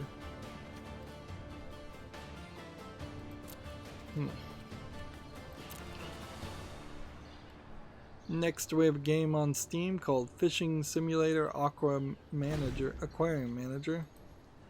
It doesn't look visually polished enough. I've seen a couple of these games before. They seem to be not super interesting. Now, I do know that it's kind of a mess to run an aquarium, and not much feedback compared to having a cat or a dog. So I could see why somebody would want a digital version of that, but I'd almost want just a screensaver of an aquarium, not an actual game where you have to interact with it. This is $8.89 discounted with a bunch of languages support and alleged full audio, which I have no idea what full audio would even mean when you're talking about an aquarium. You're gonna hear the fish make splashing sounds, or are the fish going to actually talk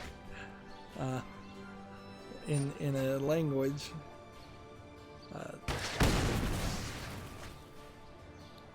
Okay.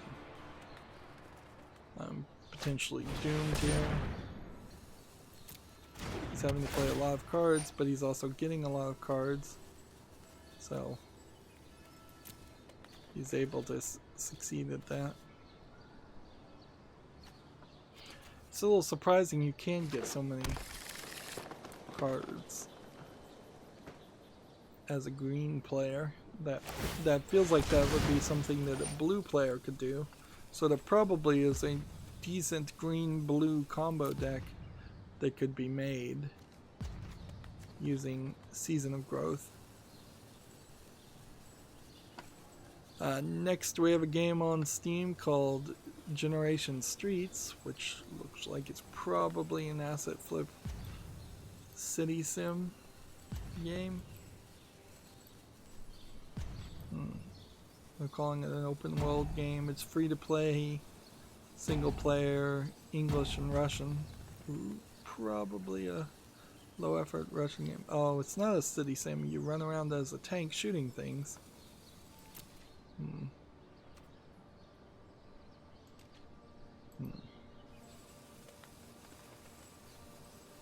Let's see.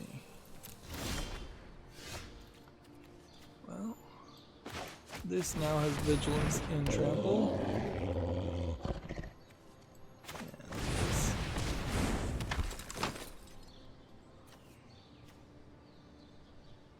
But can I do anything with any of that?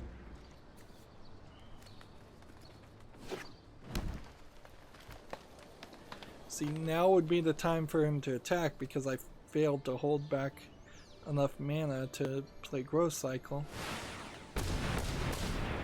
But he probably can just cast some spell and do some strategy that I'm not even starting to think about.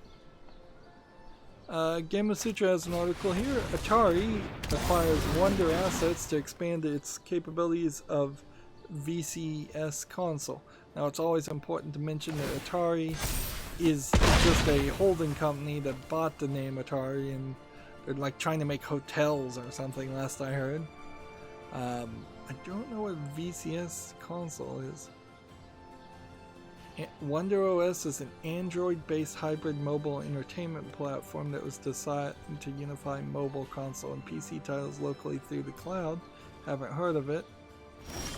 They're going to incorporate that into the Atari VCS Throwback console, which is like, I guess, a Nintendo Mini, except for Atari games, of which I don't think many people really want to play Atari games, old Atari games.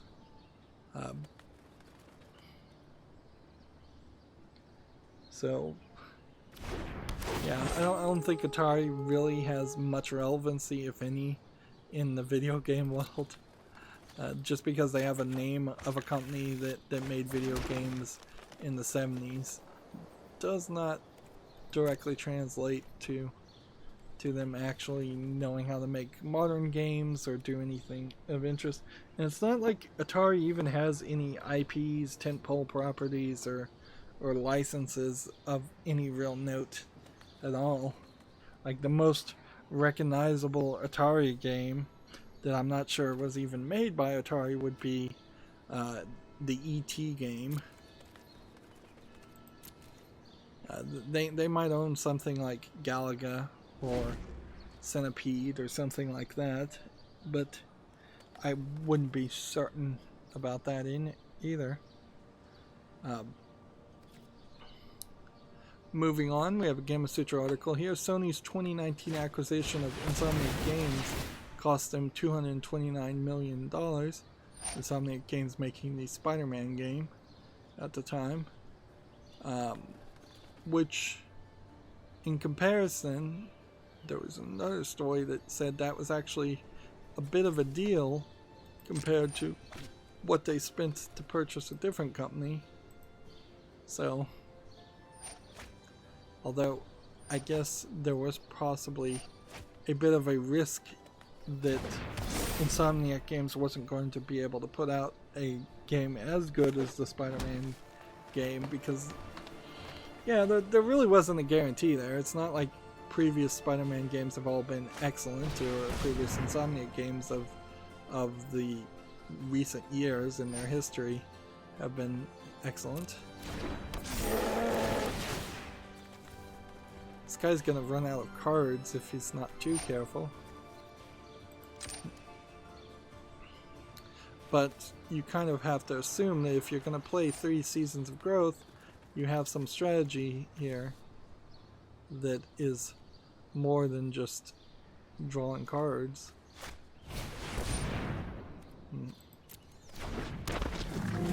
These guys are getting powerful enough that they are able to defeat me, probably. Vigilance and trample.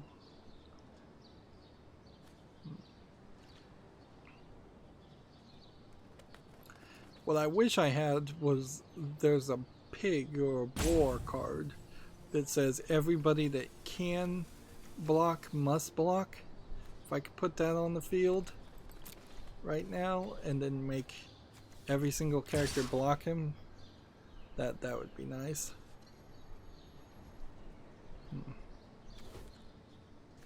So, okay, let's do this.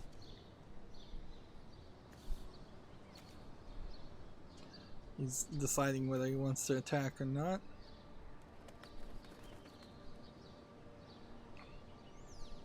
Or the game is just having network troubles.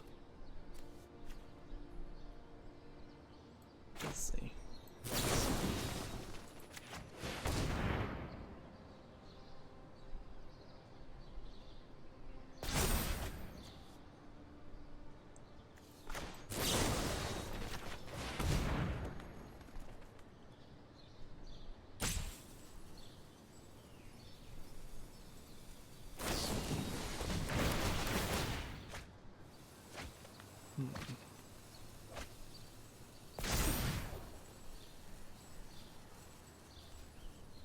Well, geez, is this gonna work well enough? Yes, it is. Barely worked well enough. Assuming he doesn't have some other card.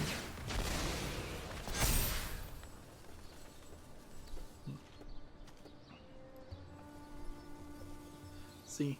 Next we have a game on Steam called Zombie Apocalypse Survivor, which looks like it's pretty much just a low effort zombie game. tower defense for lack of a better description.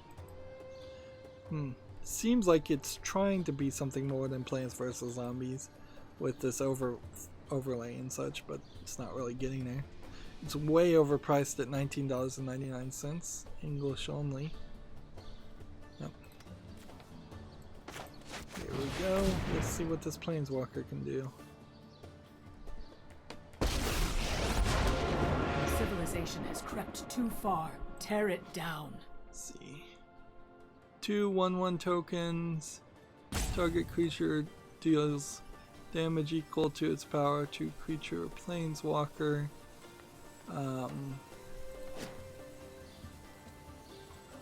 So what if we were to do this? Let's get rid of that guy. Watch out. They bite.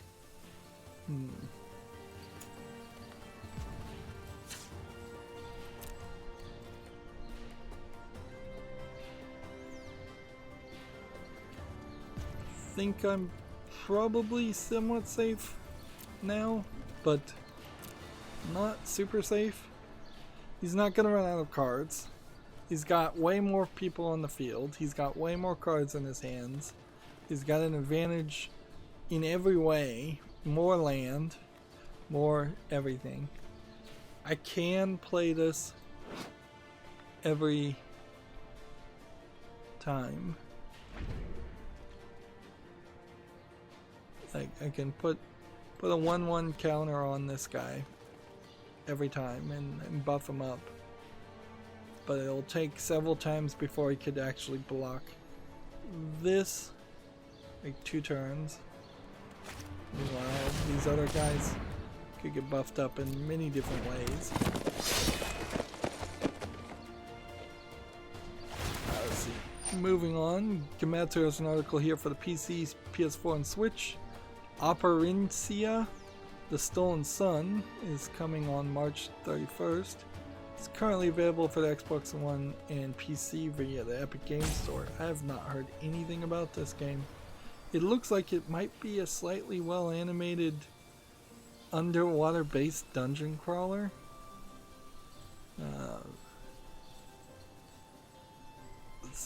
Zen Studios, as in Zen Pinball, made it. Interesting. Let's see what this trailer looks like.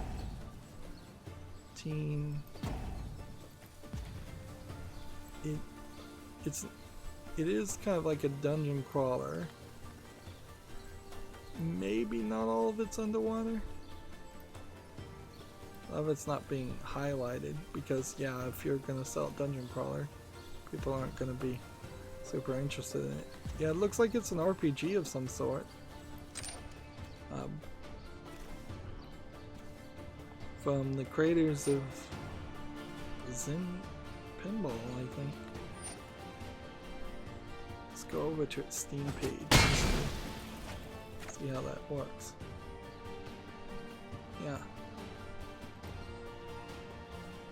Yeah. Zen Studios, makers of Pinball FX3 and their many bits of DLC. And I guess they made a game called Castle Storm.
My, how you've grown.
Your corpse will volunteer.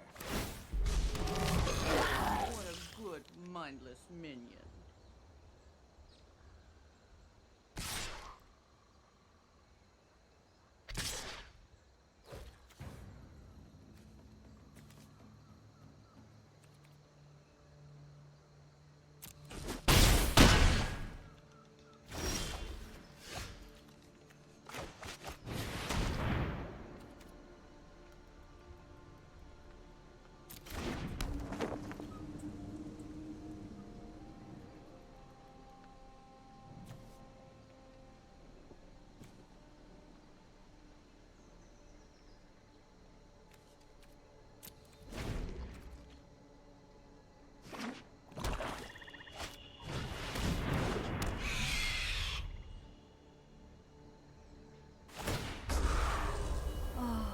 I do love a good death wail.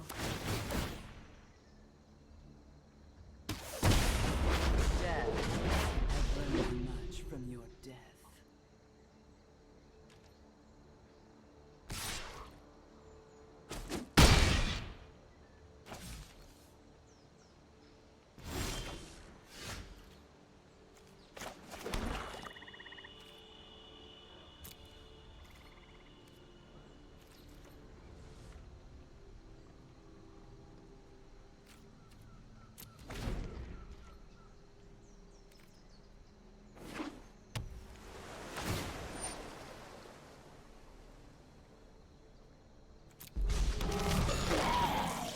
Good help is easy to find in war.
How about now?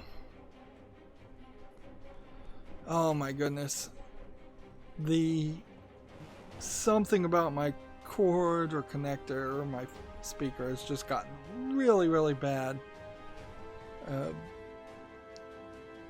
It couldn't possibly have cut out that long ago.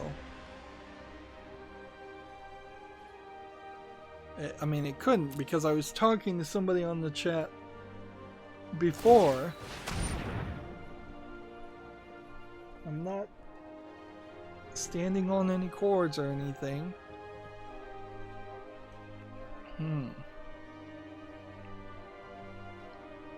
So, some of it I think has to do with Windows. I want to blame Windows 10 on it, certainly, because there is something where it is just like changing the audio. But like, and what I did just to fix it by unplugging the microphone and plugging back in, I'm surprised that worked. But yeah, I've had to reboot my software every time to make sure the audio works. It does seem like it's just going out like crazy.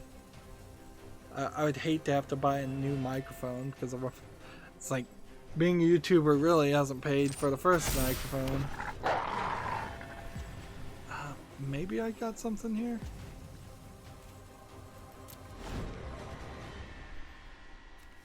Maybe there's a way to win here.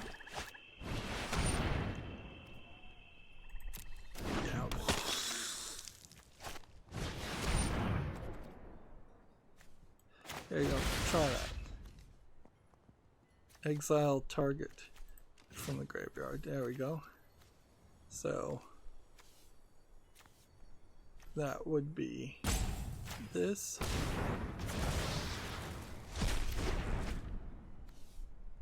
I guess I could have been doing that earlier.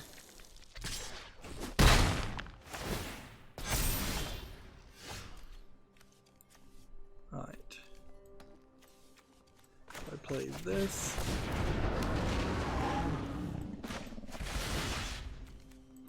I could do this, I guess.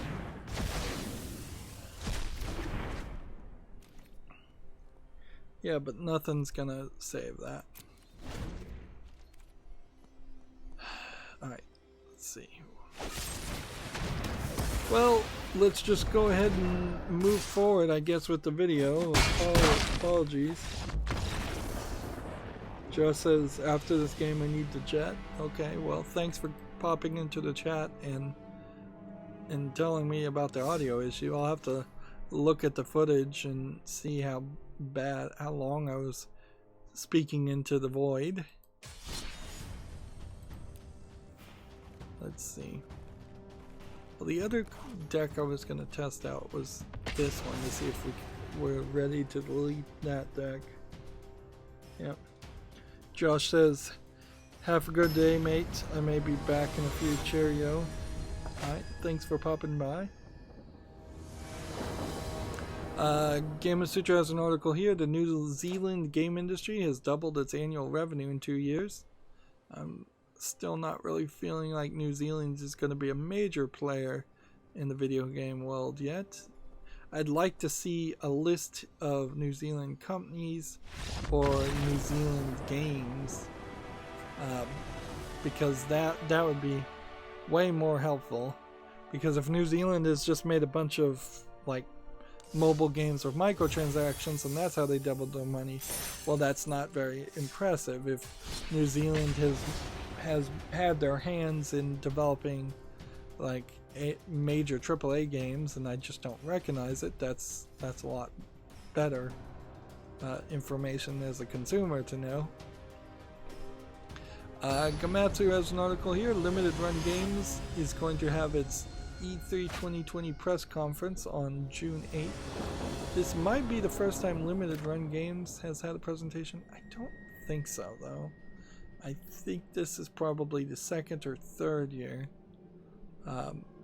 Yeah, and they say the physical games distributor returns for another year, so it's the second year. Limited Run Games is doing a decent job of taking very small small indie games that most publishers wouldn't bother to publish in physical forms, and then doing, as their name says, making a very limited run for people that still want a physical copy of those games, most of which they publish are available digitally, and more than likely most people would purchase digitally anyways.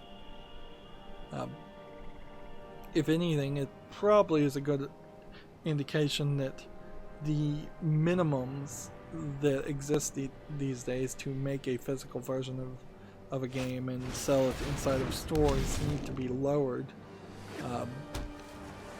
I would imagine the same is true for like DVDs.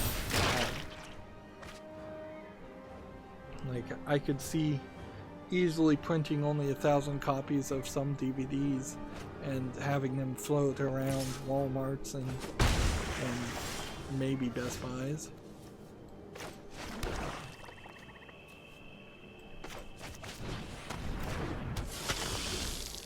What does this card do? This deals 1 damage to the player whenever he draws a card. I should have played that. Gamatsu has an article here. Real-time tactics game Dog Duty is coming to PS4, Xbox One, and Switch this spring. Which sounds like a funny name. But what kind of game is it?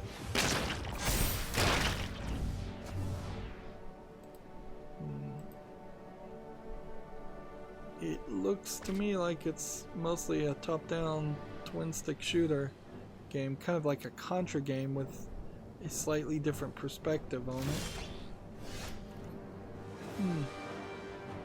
Probably not going to be a great game, but might be interesting. The PC version is in early access on Steam. Played that. And let's go ahead and play this. And then end our turn.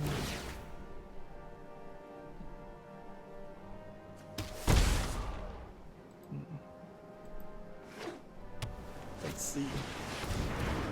Gamatsu has the Famitsu sales for this week. Let's see if I can scroll through this. You have Grand Blue Fantasy Versus available for the PS4, new this week, and it immediately shot to the top of the sales list, which makes sense with 86,000 units, considering how everything else for the past 3 or 4 weeks have been just Nintendo things that are pretty old. Ring Fit Adventure, Pokemon Sword and Shield, Yakuza Like a Dragon, I think, well, it's been out for a little while, a week or two. See, Minecraft Switch Edition, Dragon Ball Z Kakarot. So they're up to 3 PlayStation games on the list now out of 10. And then let's see.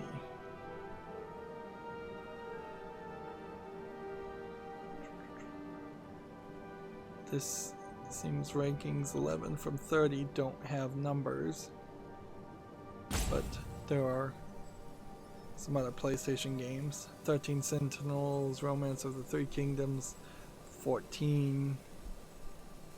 But yeah, if you look at the top 30, it still is very, very heavily in the factor for Nintendo games. PlayStation 4 not doing well this month.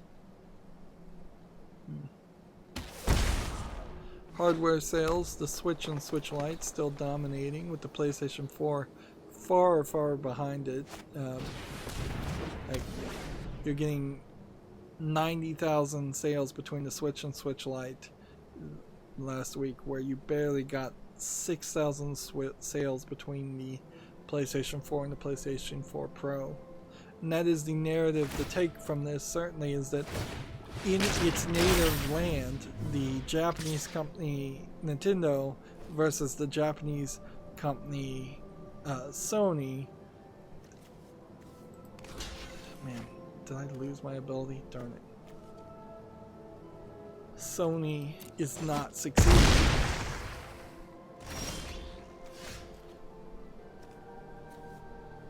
Right. If I play this, I think I'll be able to play that. Honestly, I don't think I'll be able to do anything here anyways. This one ability removal was my only defense. And so as soon as I lost that, I basically lost the game. And the Xbox One and Xbox One X not even selling 100 units. Nintendo also still selling the 2DS LL and the 2DS and the 3DS LL. The new 2DS LL and the new 3DS LL. So Nintendo's still making some sales on their exclusively mobile platforms.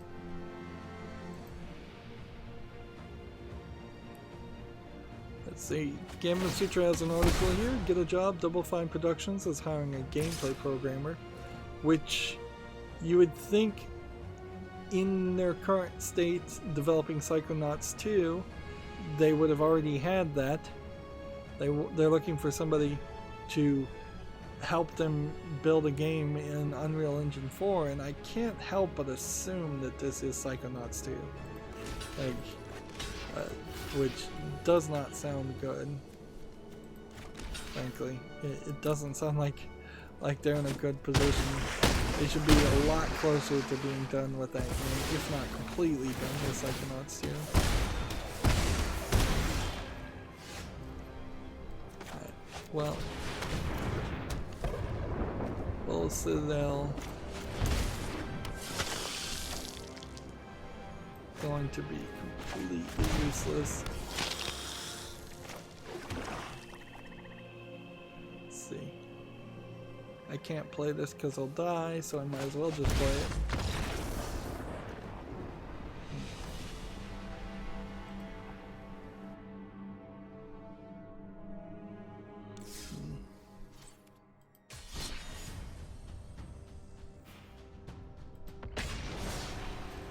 Yeah, I'm gonna have to do a deep dive. Like, this is clearly not something that's gonna fix itself. I'm gonna have to do a deep dive and figure out what's going on with my microphone, that it's losing connections all of a sudden. Either my microphone is totally burning out, which would suck, or Windows 10 has put some new driver or something that totally doesn't work. I know Windows 10 certainly has decided to become this man in the middle as far as the microphone, which kind of makes sense. They want you to know when the microphone is actually listening and not have somebody turn on potentially a webcam and a microphone and spy on people. But that has to work with no interference and no flaws, and that doesn't seem like that's the case. Moving on, Gamma Sutra has an article. Humble Bundle has rolled out region pricing for a handful of currencies. Might be good, might be bad. Any region without a supported currency defaults to US dollars. I don't know if that's going to really change things too much, as long as the conversion rate is right, but that certainly is part of what causes a lot of the weirdness on Steam, is that some countries' conversion rates are not the official government conversion rates or the official bank's conversion rates, but are sometimes incredibly different. Like, I know if you're trying to buy something in Australia, you tend to pay a lot more than what the conversion rate would be. Our fiends thirst for life. So, yeah, there's definitely some weirdness that happens when you start having to convert different currencies, but it is something you kind of have to deal with, just the cost of doing business in the global market.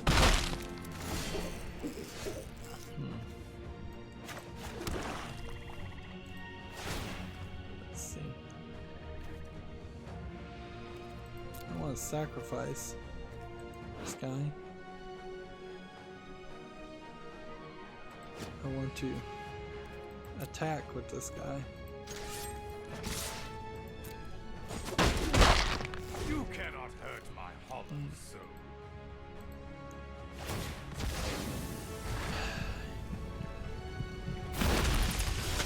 Sired many warriors.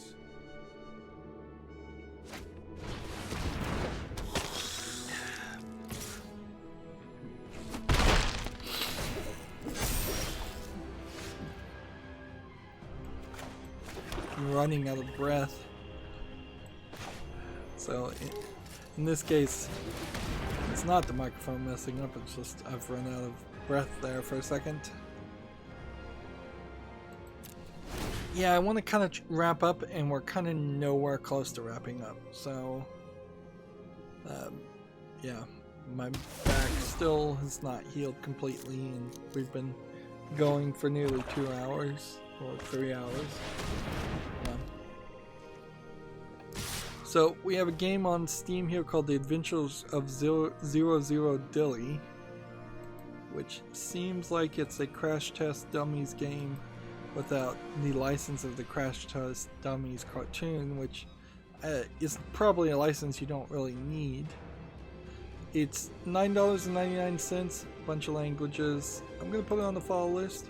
This could be like a mobile game ported, this could be a low effort asset flip game, or there might actually be something of interest here.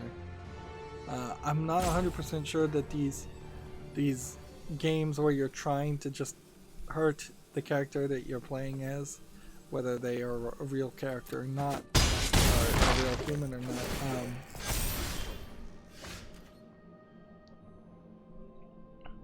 I'm not sure any of those ever actually succeeded or were actually fun. Looking at the trailer though, I did notice it said there was only 12 levels, and this is selling for $9.99. It says master 12 incredibly difficult levels, and yeah, I think that's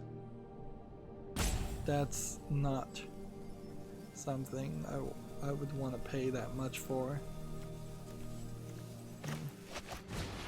And then there's another red flag that I've just recognized that makes it feel like they're not really going to take the game seriously. I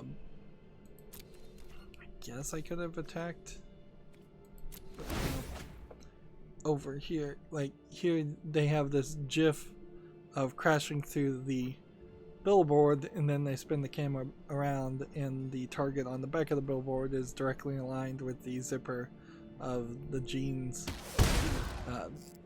So yeah, that's kind of crass.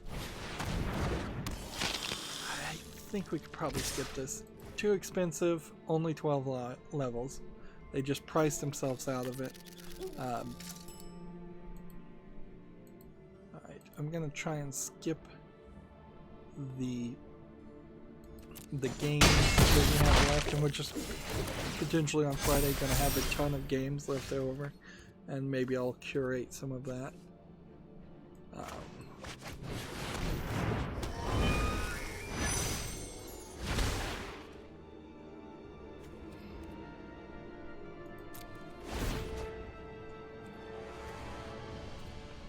Gamma Sutra has an article here. Payday is front and center as Starbreeze closes out its reconstruction-filled 2019. So yeah, they're saying that they're gonna focus on Payday, which I feel like they said the exact opposite last year, is that they were gonna put the pause on the development of Payday.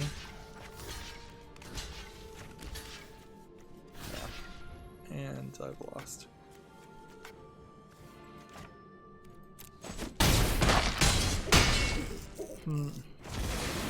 Starbreeze with the exception of trying to be a publisher and then not particularly doing anything amazing as a publisher so far that I recall, Starbreeze seems like they are just going in circles with Payday. That's like the one game that succeeded for them, so it's the one game that they have to just keep on attempting to milk, and it's just not working. In a funny way, I kind of feel like Half-Life worked that way and Counter-Strike Go worked that way relatively well for Valve, and then that made this false narrative that that would work for anybody else, and it seems like it's never really worked for anybody else. Although I guess, yeah, you have things like Resident Evil series where as long as they make new content in the series, it works. But Valve pretty much is still making the same amount of money from the Counter-Strike Go and Half-Life series without making anything new. And in all honesty, if Valve didn't own Steam, that they would have been bankrupt and out of money years ago. Yeah. Let's see. Scry 3 at the beginning of your first upkeep. Interesting. So that means I can just get rid of that. And I can get rid of that.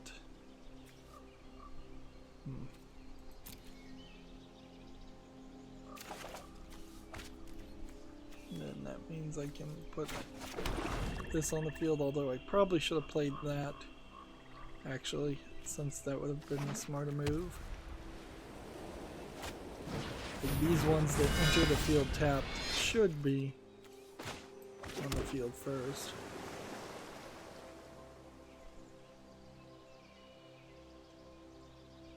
-2, -0.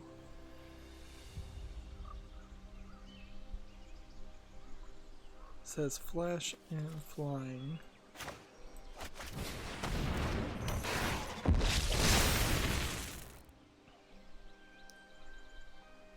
Let's see. Gamatsu has an article here for Yagdra Union, Never Fight Alone, coming to the Switch on March 5th in Japan. Looks like it is a massive army strategy game. It's got just that one screenshot. Wouldn't be surprised if this doesn't make it to the West, or it just shows up as a eShop Switch game. It came out in April of 2019 for the iOS and Android, and it's not a game I recognize, so I imagine it probably didn't come out in the West for the iOS and Android either. Okay.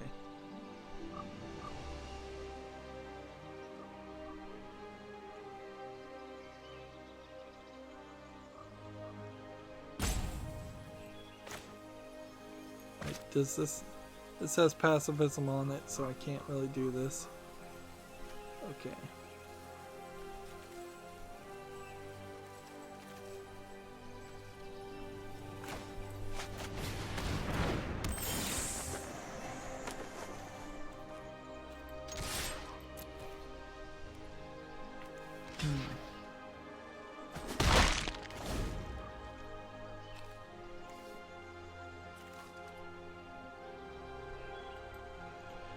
Yeah, I'm getting... I don't know if sleepy is the right word, or just exhausted. I'm just getting quiet, certainly. Gamatsu has the Famitsu review scores. Daymare, 1988, not good. I think we already covered these, actually. Let's see if there's anything here of big importance to mention. Persona 5 Scramble, the Phantom Strikers for PS4 and Switch got a near perfect score at 36 out of 40, and Famitsu is only given 5 or 6 perfect scores. Red Bow, I haven't even heard of. The Under Night and Birth EX Late CLR fighting game. Got 32 out of 40. I think that's pretty much all that needs to be mentioned there. Let's see. This. And this. Do I want to lose one life in a mass? Not as long as this has pacifism on it, so can attack with this. Does this have flying? Doesn't seem like it does.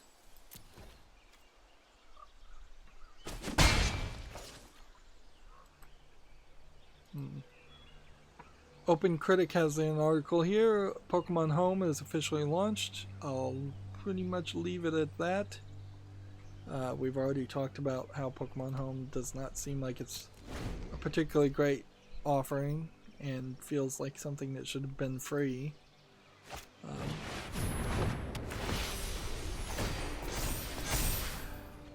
Open Critic has another article. Borderlands 3 is getting a level cap increase, which is a little surprising. Later this week, it's a little surprising because that means you are going to have a level cap increase from level 50 to 53 before it comes out on Steam, which is something I would imagine wouldn't happen. Right now they're doing the Broken Hearts Day event beginning February 13th, 3 p.m. and ending February 20th, 8:59 p.m. Pacific Standard Time.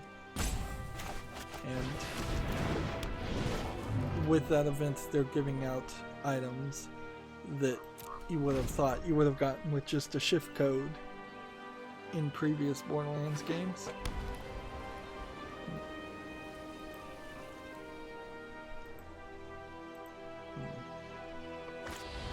Gamatsu has an article here for a game called Adventure Game Seiri. The beginning has a teaser trailer. It looks kind of Pokemon-esque in the characters with a slightly different art style. There's 3 of them. Let's see what this teaser trailer shows us. A lot of mushrooms, an energy fox-like creature, for lack of a better term. So I don't know if it's just 3 friends working together or if there are going to be a lot more creatures. Let's see. Let's see for the explanation. Right, do I need more mana? Probably not. Yeah, it seems like it might be a 3D platforming puzzle game, although maybe not with platforming. 3D puzzle adventure game. Not a... Let's see. Draw 2 cards. It's probably my best bet.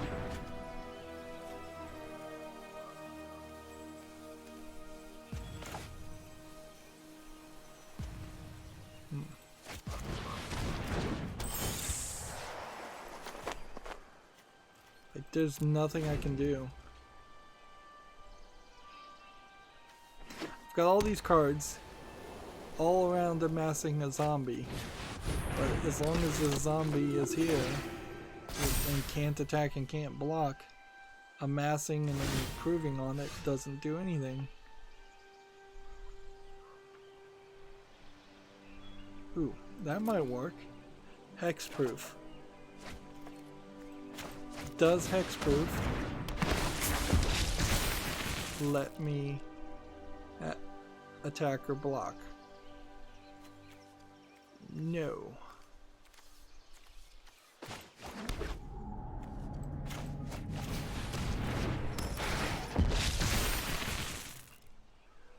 From the looks of it, it seems like hexproof only would affect things after the fact, not retroactively.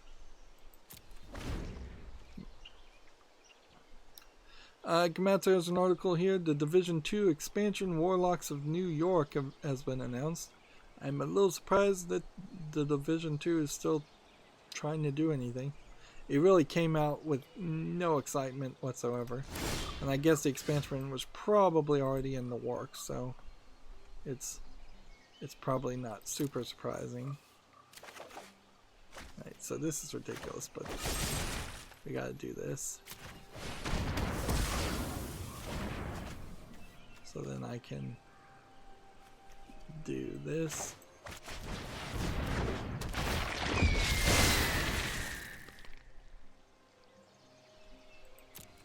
And if he's got another pacifism to play, that's gonna just ruin everything. Although I don't think it matters because now I have hexproof.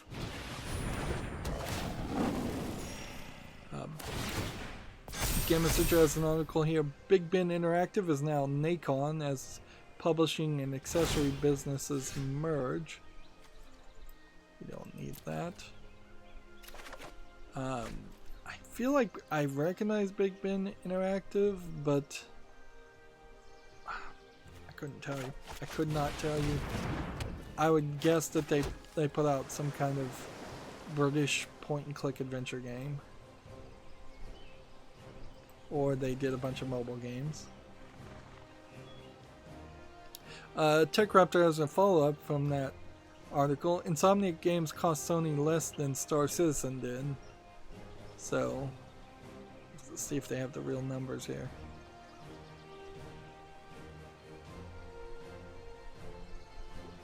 Let's see, $229 million roughly for Insomniac Games. Let's see, but Star Citizens collected $267 million for Star Citizen.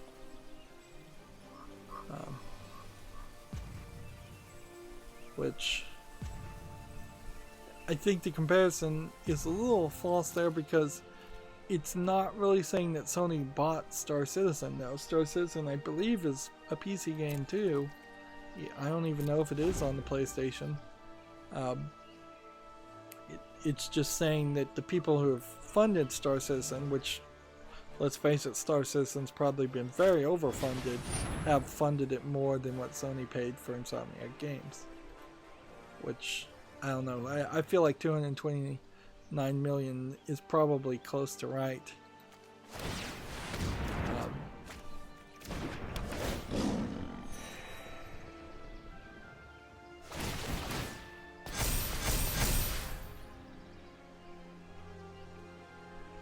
Do I have any creatures in my graveyard? Nope.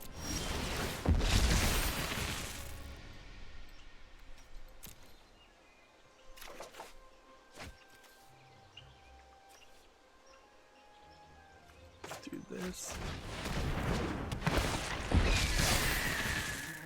Like, my only real hope here is that I somehow just amass something so powerful and so many creatures that I could attack and do 35 damage per turn in one turn, and the odds of that actually happening are probably extremely low. Also, I need to draw cards more and just try to play every card I can. TechRaptor has an article here. Chaos Code Next cancelled as developer halts works on new projects. So this is a different fighting game from a different company, FK Digital, not to be confused with Exacom, I believe, was the other company that said they were shutting down.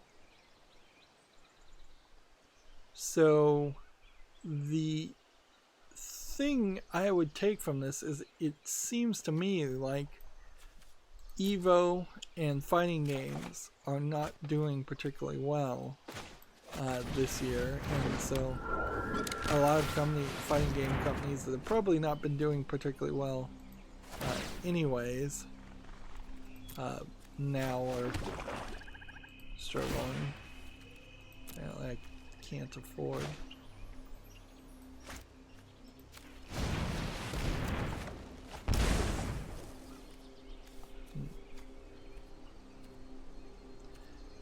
And, you know, some narrowing of the large amount of fighting games probably is not undue, as I imagine Smash Bros. Ultimate sucked a lot of the wind out of a lot of the enthusiasm for a lot of the other games. Okay. So, we have a 12 here. The easiest thing to do would be to just block it there. So he may be counting where I'm not really counting. And I guess if somebody else is counting and I'm not, it wouldn't be surprising if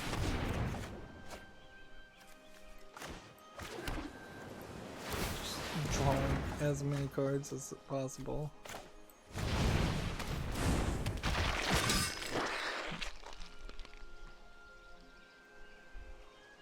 Like, I could send back one of these, but that won't be enough to stop everybody. And I'm gonna run out of cards way before he does. And sending back a card to his hand is not gonna do too much. Ideally, I should send that one back. Game Sutra has an article here. Visual Studio's Unity analyzers are now open source. Interesting, but I'm not 100% sure that people use Visual Studio in particular for Unity. A decent amount of people, I imagine, do, but I wouldn't be 100% certain on that. Right, so if we send that back, that kind of devastates that.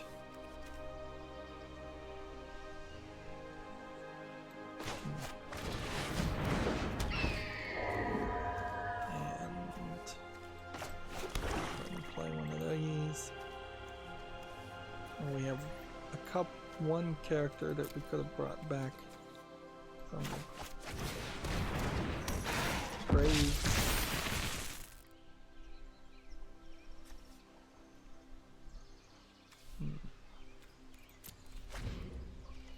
But you just can't attack.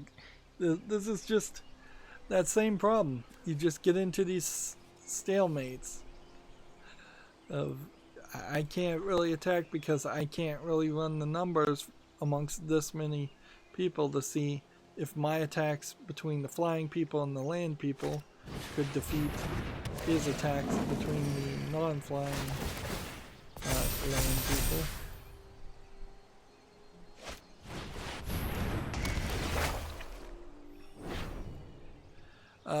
Gamma Sutra has an article here. Clash of Clans maker Supercell is going to significantly cut back on hiring. Supercell doesn't seem like it's been doing particularly well over the past year with their Clash of Clans Rush game, whatever that was called, not being super successful. I was playing Clash Royale for a very long time until I finally just found the game I'm playing now, Destiny Child, which it plays itself and is a lot easier and takes a lot less time. Although Destiny Child does take a lot of time, you can just let the game run in the background without having to actually interact with it. Draw a card. And here we've got somebody with flying, death touch, and help. And apparently we don't have enough mana.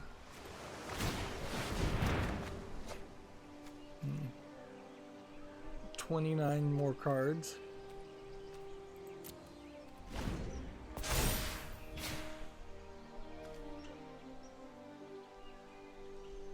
She put this on here. Non-creature spells cost 2 more until the next turn. TechRaptor has an article here. Tencent's Jaeger investment will strengthen the company's development.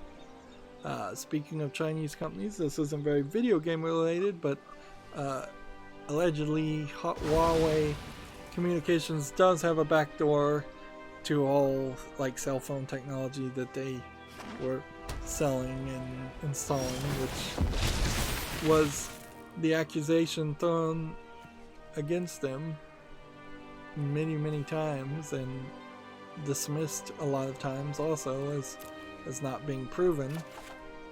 So I guess it was very possibly just a matter of time until it was actually proven.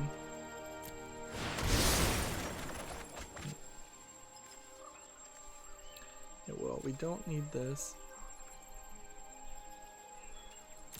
A zombie token with flying now all of a sudden would be something I might be able to do, because he only has a small number of flying things, so 2 plus 6 would be 8, 12, so if I can get this to like 13 and then start attacking with just a zombie, that might work. And if he decides to attack with anything, I've got this flying death touch creature. Yeah, I don't know Jaeger as a company though. It was the developer of a game called The Cycle, which I don't recognize. I don't recognize that game either.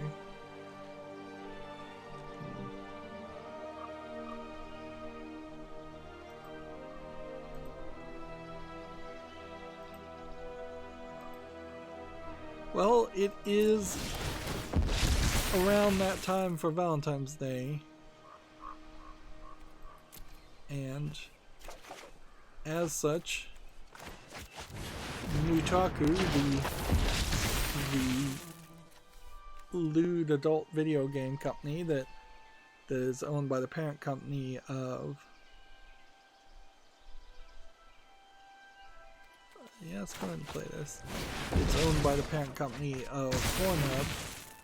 They have a new game. Let me just make sure that the screenshots on TechRaptor are YouTube family friendly. So TechRaptor has this article, Nutaku's Ninja Maiden sends sexy shinobi into battle. And here you've got some blurred out imagery. And here you've got kind of a screenshot of what it really looks like. Looks very much like a mobile game, looks very simplistic. And that's probably about it. It says it has 30 lewd scenes. You can play it for free on PC and Android right now. Also, they are having a Valentine's Day sale, which we'll get to in a second, I suppose. For, I guess, the loneliest of people out there that have nothing better to do than play adult games on Valentine's Day. Alright. I say we attack with this one. And then we not attack with anything else. Yeah. One attack here. Should be fine.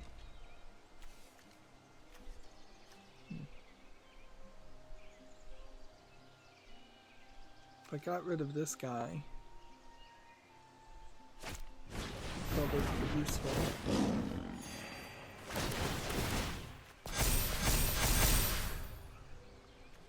What is giving life? This is, so this needs to go.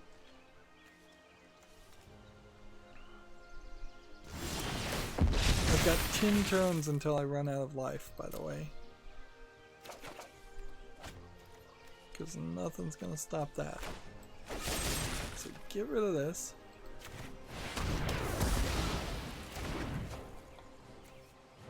And then put this on the field. Now this has a menace, and it would have to be defeated by 2 people.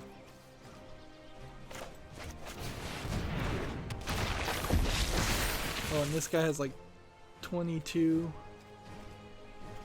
Let's see.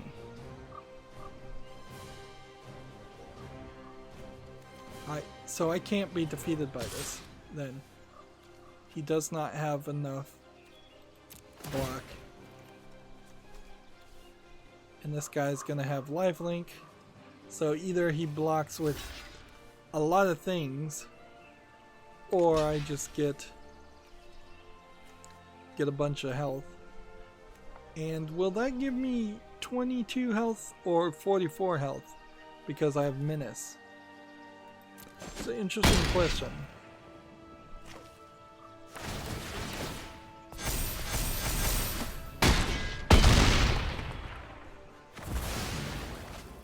No, it just gave me 22 health. But that's fine. I've got plenty here.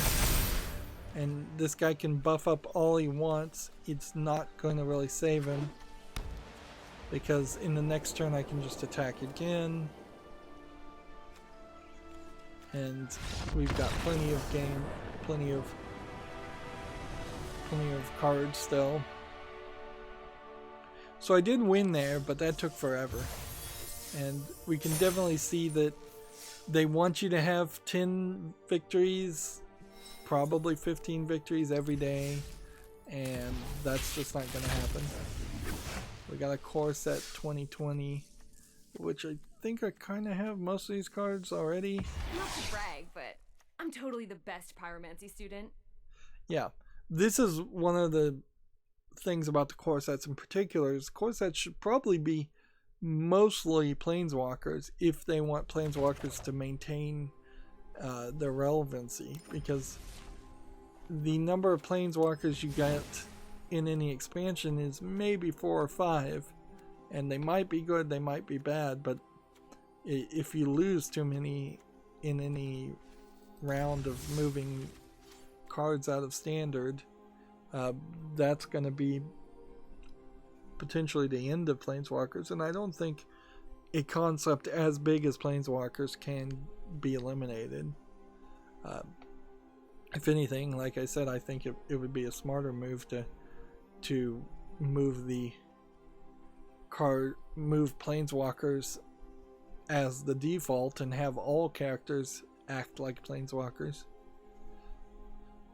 Alright, let's just cover the last bits of news, and then I'm going to just have a ton of games on Friday.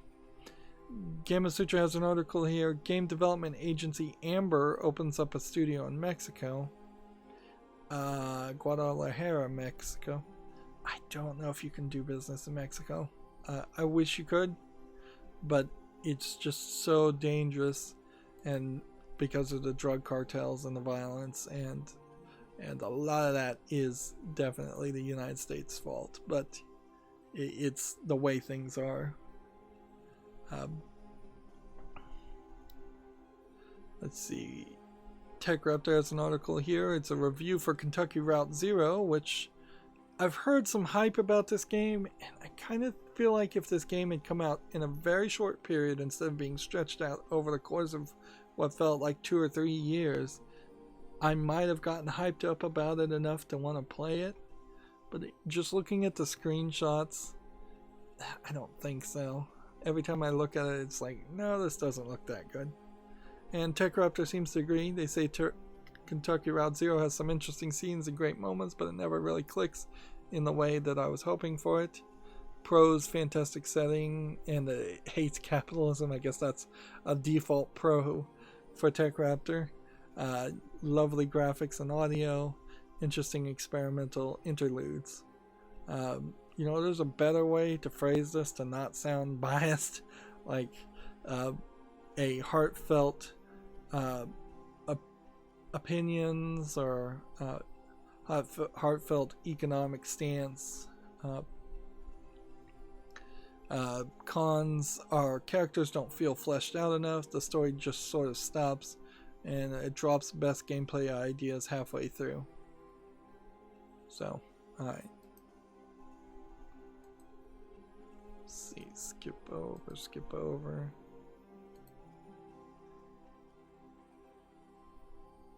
Bethesda, for better or worse, is having a Games Day in Boston on February 11th, seemingly trying to avoid having a E3 presence, or as big of an E3 presence as maybe an experiment. Bethesda has some things to show off, but not a lot, because Fallout 76 is kind of still hanging over their heads. Doom Immortal is hanging over their heads as the mobile game. Doom Eternal is going to come out and probably be their only success of the year. So there's not a lot good to say about Bethesda. The Elder Scrolls game is not going to get anything more than a tease at E3, I'm sure. And their Starlink, I think is the name of it, space game, probably not going to get any big reveal either, even though it definitely should be revealed and get an announcement date at minimum. Let's see. Gamatsu has an article here. A tactical deck builder game called Floppy Nights has been announced for PC. It's supposedly Advance Wars cross Slate Aspire. Looks kind of kid friendly. Might be interesting. Let's see what the video teaser shows. Cards with some basic things, and you play the cards to place characters. I don't know if I really like that idea. Like, it seems like you're overcomplicating something that is supposed to be simplified when you're playing a collectible card game. Like, the whole point of a collectible card game, in part, is to simplify the experience, to have something that you can carry with you, where you can just carry a deck of cards and take it to a friend's house, compared to, say, carrying an entire Dungeons and Dragons table setup of a game that's already been started. That's really, really hard to easily transfer from one place to another. So while I do like gimmicks and mechanics in collectible card games, shifting a collectible card game completely out of being a collectible card game is a little too much. And I think we saw a lot of that in Artifact also. It was just not as interesting a game after they tried to make it more like a League of Legends. So here's the Borderlands Twitter feed showing off what you can get during this in-game event. Vault Hunter skins, weapon trinkets, legendary guns, and an Echo device skin. Again, I would have preferred if this was a shift code, because it's gonna kind of suck, and you're not even guaranteed that this event returns next year. So a different event could happen, no event could happen. Maybe those skins would get dropped randomly or just get added to the experience later. Moving on, TechRaptor has an article here. Razor Edge Games announces Eden Falling coming to Steam Early Access this year. Which, let's see, on that screenshot I really couldn't tell what kind of game it is. They're saying it's a single and multiplayer CRPG. Is that Chinese RPG? Or is that a character RPG? In the tradition of tabletop gaming. I think it's a character RPG. Yeah, not a lot of info to take from that. Gamatsu has an article here. Conan Chop Chop has been delayed to Q2 of 2020. The Conan the Barbarian kind of silly hack and slash game. Definitely in a game that didn't need to be delayed, because you could have announced it much later, and you're not going to build a huge amount of hype around this style of looking game anyways. So it would have been better if they had locked down everything and ensured a smooth announce history instead of having to delay a game that people almost certainly weren't going to be excited enough by anyway. So now the delay is just going to kill whatever small amount of excitement it would have had regardless. Let's see. Komatsu has an article here. The Hatsune Miku Project Diva Megamix Season Pass has been announced. I think the last thing that a music game should have is a season pass to charge you more money. Although I imagine these Hatsune Miku games are particularly expensive because you're effectively just buying soundtracks at a premium. Let's see. This isn't video game related, but TechRaptor has an article for the Marvel United tabletop title cracking 450,000 on Kickstarter. So I doubt the second dinner collectible card game based on Marvel characters is going to tie into Marvel United or probably any of the Marvel pre-existing card games or anything like that. I think it is going to just start over again from scratch. But I could definitely be wrong. Apparently I did not open the link talking about the Valentine's Day sale for Nutaku, but I'll just mention it and then move on. And then that brings me to the Humble Bundle store, which I doubt we're gonna get any new Humble Bundle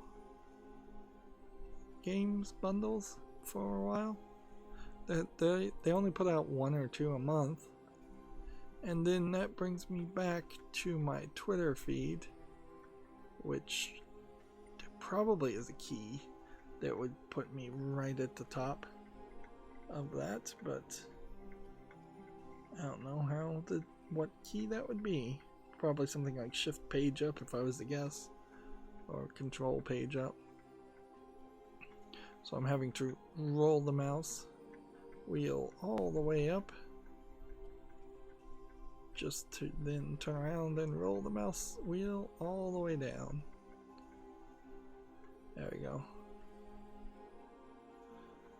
Let's see, it doesn't seem like there's too much news. Jeff Keighley is going to skip E3 in 2020.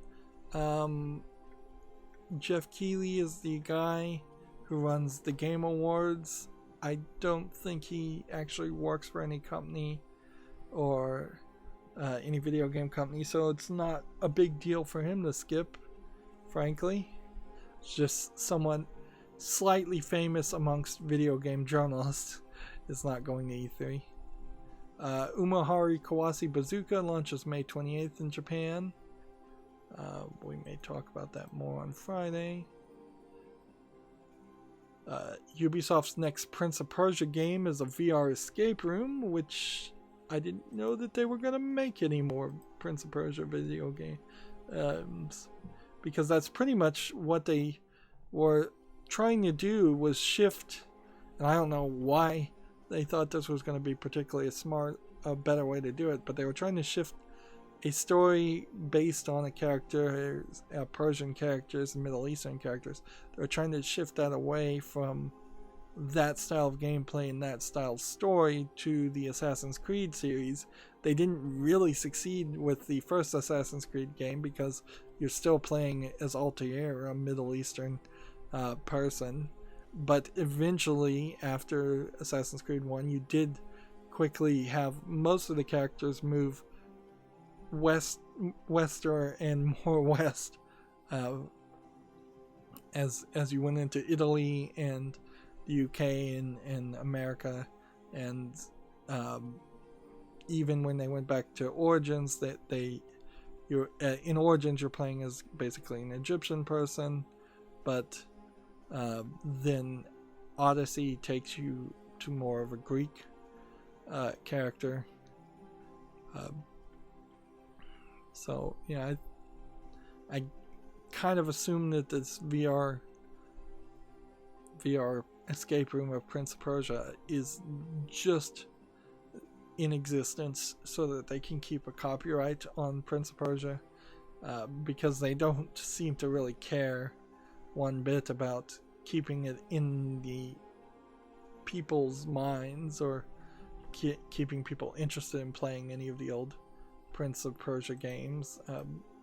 It would make a lot more sense, and maybe that's what they're testing here, is if, I guess, the VR game sold really, really well, which it almost certainly won't,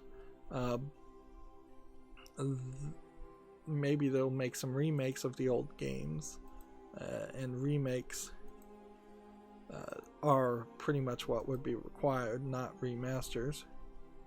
Resident Evil Resistance adds abandoned park and casino maps, a character named Alex Wesker and Oswell E. Spencer as masterminds. I don't know if those are characters you can play as or enemies that you fight. I did see a new mod as I was stuck in bed trying to have my back heal yesterday. There's this chemical exchange mod where you have to break everything down into chemical elements to build everything for Minecraft. It's a lot like the educational edition, if anybody's ever actually played with it, and I would argue even the educational edition, which is now built into the Bedrock edition of Minecraft, probably is better and more educational if you're trying to teach chemistry to kids playing Minecraft, which I'm not sure kids who play Minecraft are old enough to really learn much chemistry.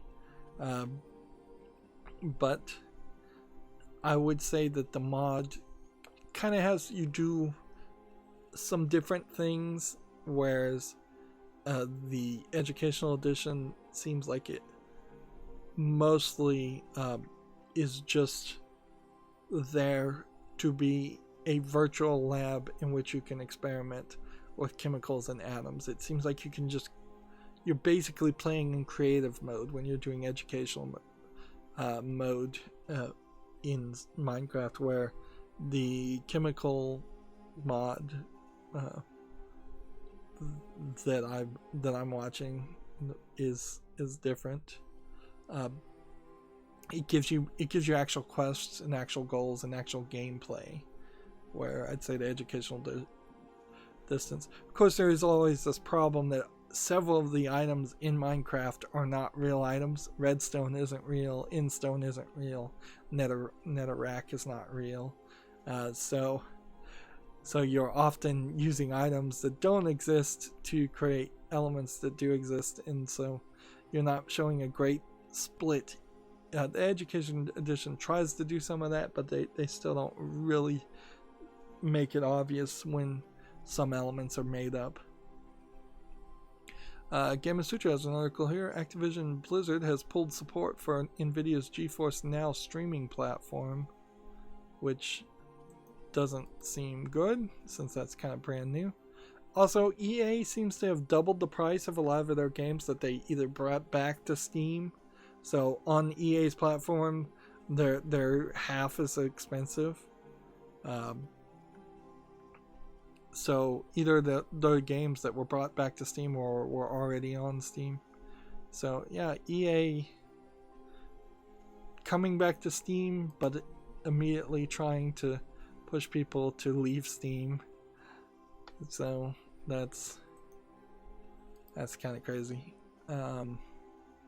Probably not gonna work too well either. Let's face it, EA's not full of great games these days, and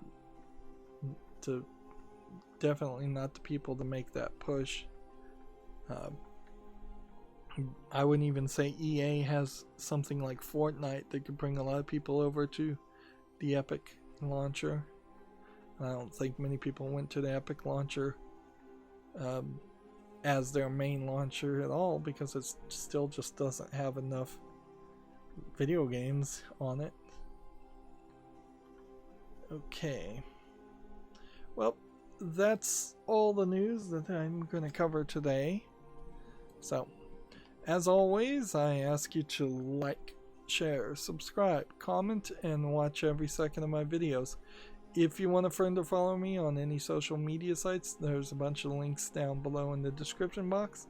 And if you want to support me further, there's a link to Patreon, or you can friend me on Steam and gift me a game off my wishlist.